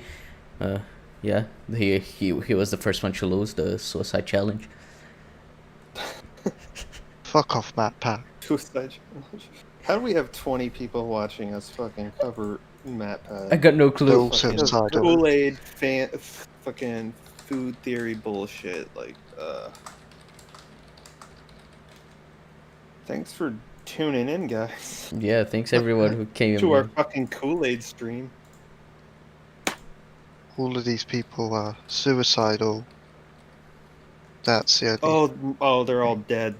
They just left the fucking stream open. Exactly. Like they turned on the stream, they saw that it was a MatPat, and they're just like, I'm gonna die. But at least they left the computer open so that we gain, you know, watch time and everything, because that's very considerate. I appreciate it, guys. Yeah, thanks everyone. I mean, you're not gonna hear me saying this, but thank you. You're seeing it in the afterlife. Drink until you're dead, everyone. Oh yes, I'll drink. I will do. I love how Capwaizo just called himself the Kool-Aid man. This is great. Thanks for suffering. Thank you for watching us suffer. Okay. We gonna mention the thing about E-Man, or just mention it in another stream? You know what? That's all you guys. You know what? Fuck it. Let's do it now. Yay. So, for people who need context, with the whole Spider-Man 2 stuff, E-Man was responding to some of the criticisms towards it with Joe, Marquise, and probably others. I think Surtland was one of them. Yeah, and it got a bit tismy. So then Q, a few days later, once it finished, he then randomly added Joe and whoever else, I think it was Marcus, Yeah. going corner retarded. So then I jump in, and then over time he said I wasn't allowed to breed for some reason. And then it became a meme of him saying that with Lord Dean. And he's been floating around attacking people who criticise the film. Then Southpaw's video, well, he's also been stalking Soapy, I want to add that, on Twitter, and harassing him for some reason. And Southpaw released his video, and people were making comments. So, certain people responded, like certain Tin, me, and such. And he told Surtland to kill themselves. And I can't. Who else did he tell? He told Joe to he told Joe and Surtland to put both their hands on their heads and twist their neck as hard as they can. Oh yeah. Yeah. And he said I wasn't allowed to breed again. And then he started making excuses that, oh, it's the internet, who gives a shit and such. So I want to say this, E-Man. Because this is the internet, get fucked, you absolute piece of cunting shit. You're a piece of shit.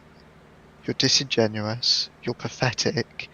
And I think you generally need to seek fucking help because this is all over a single film. Fuck you. Fuck what you stand for. And get absolutely fucked. Cunt. I just stand by what Jeb said. I completely agree. Yeah. Like it's he's the way he interacts with people on Twitter and everything. He's just super weird, and he's like, oh yeah, it doesn't matter. It's the internet.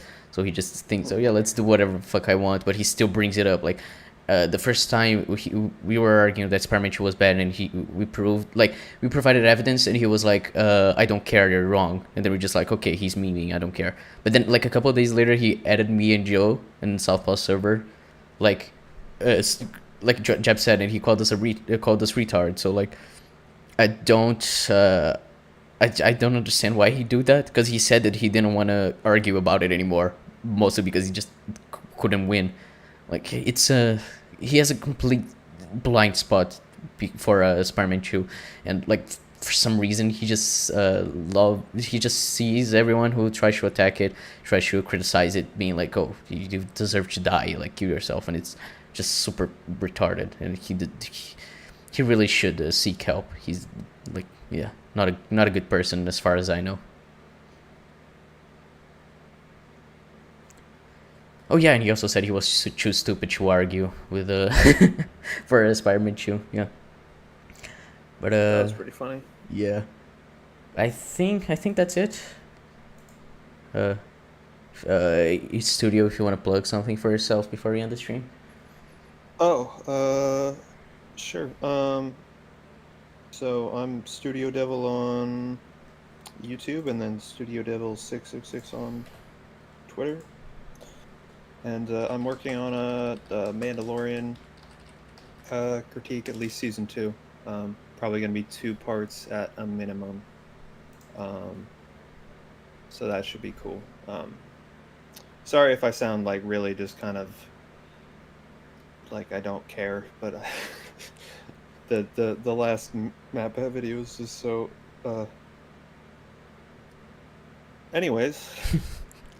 Yeah. If you send me the link to your channel, I'll put it in the description, because so far you only have your Twitter there. But just Tin, you want to plug something for yourself as well? Well, all my stuff is done, but I guess the only thing that I can really plug is like I'm planning my first video to come out in April-ish time, I think. I haven't got a script or anything done or anything, but it's planned for that. But yeah, that's all I can really plug. And and really thing I want to plug is the fucking noose I'm gonna use in 5 minutes. Yeah. What brand is it? It's a MatPat official merch. Oh, of course, it's gonna be his MatPat official. What's the word? Kool-Aid. That's a Kool-Aid news. Kool-Aid. As soon as you jump off and die, it just says, "Oh yeah." I know how I'm killing myself. Yeah. And Jab, you usually don't have anything to plug. You should, yeah. Do you want to say something? I've got something to plug. It's called E-Man's Gameplay. I want to plug him. I think he makes such good content on Twitter. So there's that. But my thoughts on the stuff we covered. Mark Brown. Yeah, if you get inspired by a game designed by him, just quit. Just and you're retarded. Yeah, 8 years old would have known that shit. As for MatPat, he's a sociopathic, manipulative piece of shit. Yes. Who is a disgrace to the platform, but also showcases everything wrong with the platform. So he could get fucked too. Yeah. So yeah, with my. Yeah, I agree. Like Mark Brown's video was fucking just useless. And MatPat's video just made me want to die, as we all saw live on stream. And as for content on my channel, hopefully I'll get 2 videos out before the end of the year. 3 if Jeb helps me. And I'm gonna try to get my Utopia video out by next month, but I got no clue if that is actually gonna happen, because it's a really big project, because I'm gonna compare both shows. So yeah, it's a big thing to deal with. Like it's at least 14 episodes of content. So yeah, I don't know when I'm gonna get it out. And yeah, I think this is it. Thanks everyone for watching, and there's more ECUMs coming for you this week. There'll be an ECUM where we react to the Mando season 2 finale. That was fun. We talked about it for like 2 hours and 40 minutes, so it's gonna take a while to edit it. So yeah, I'll catch you guys later. Bye.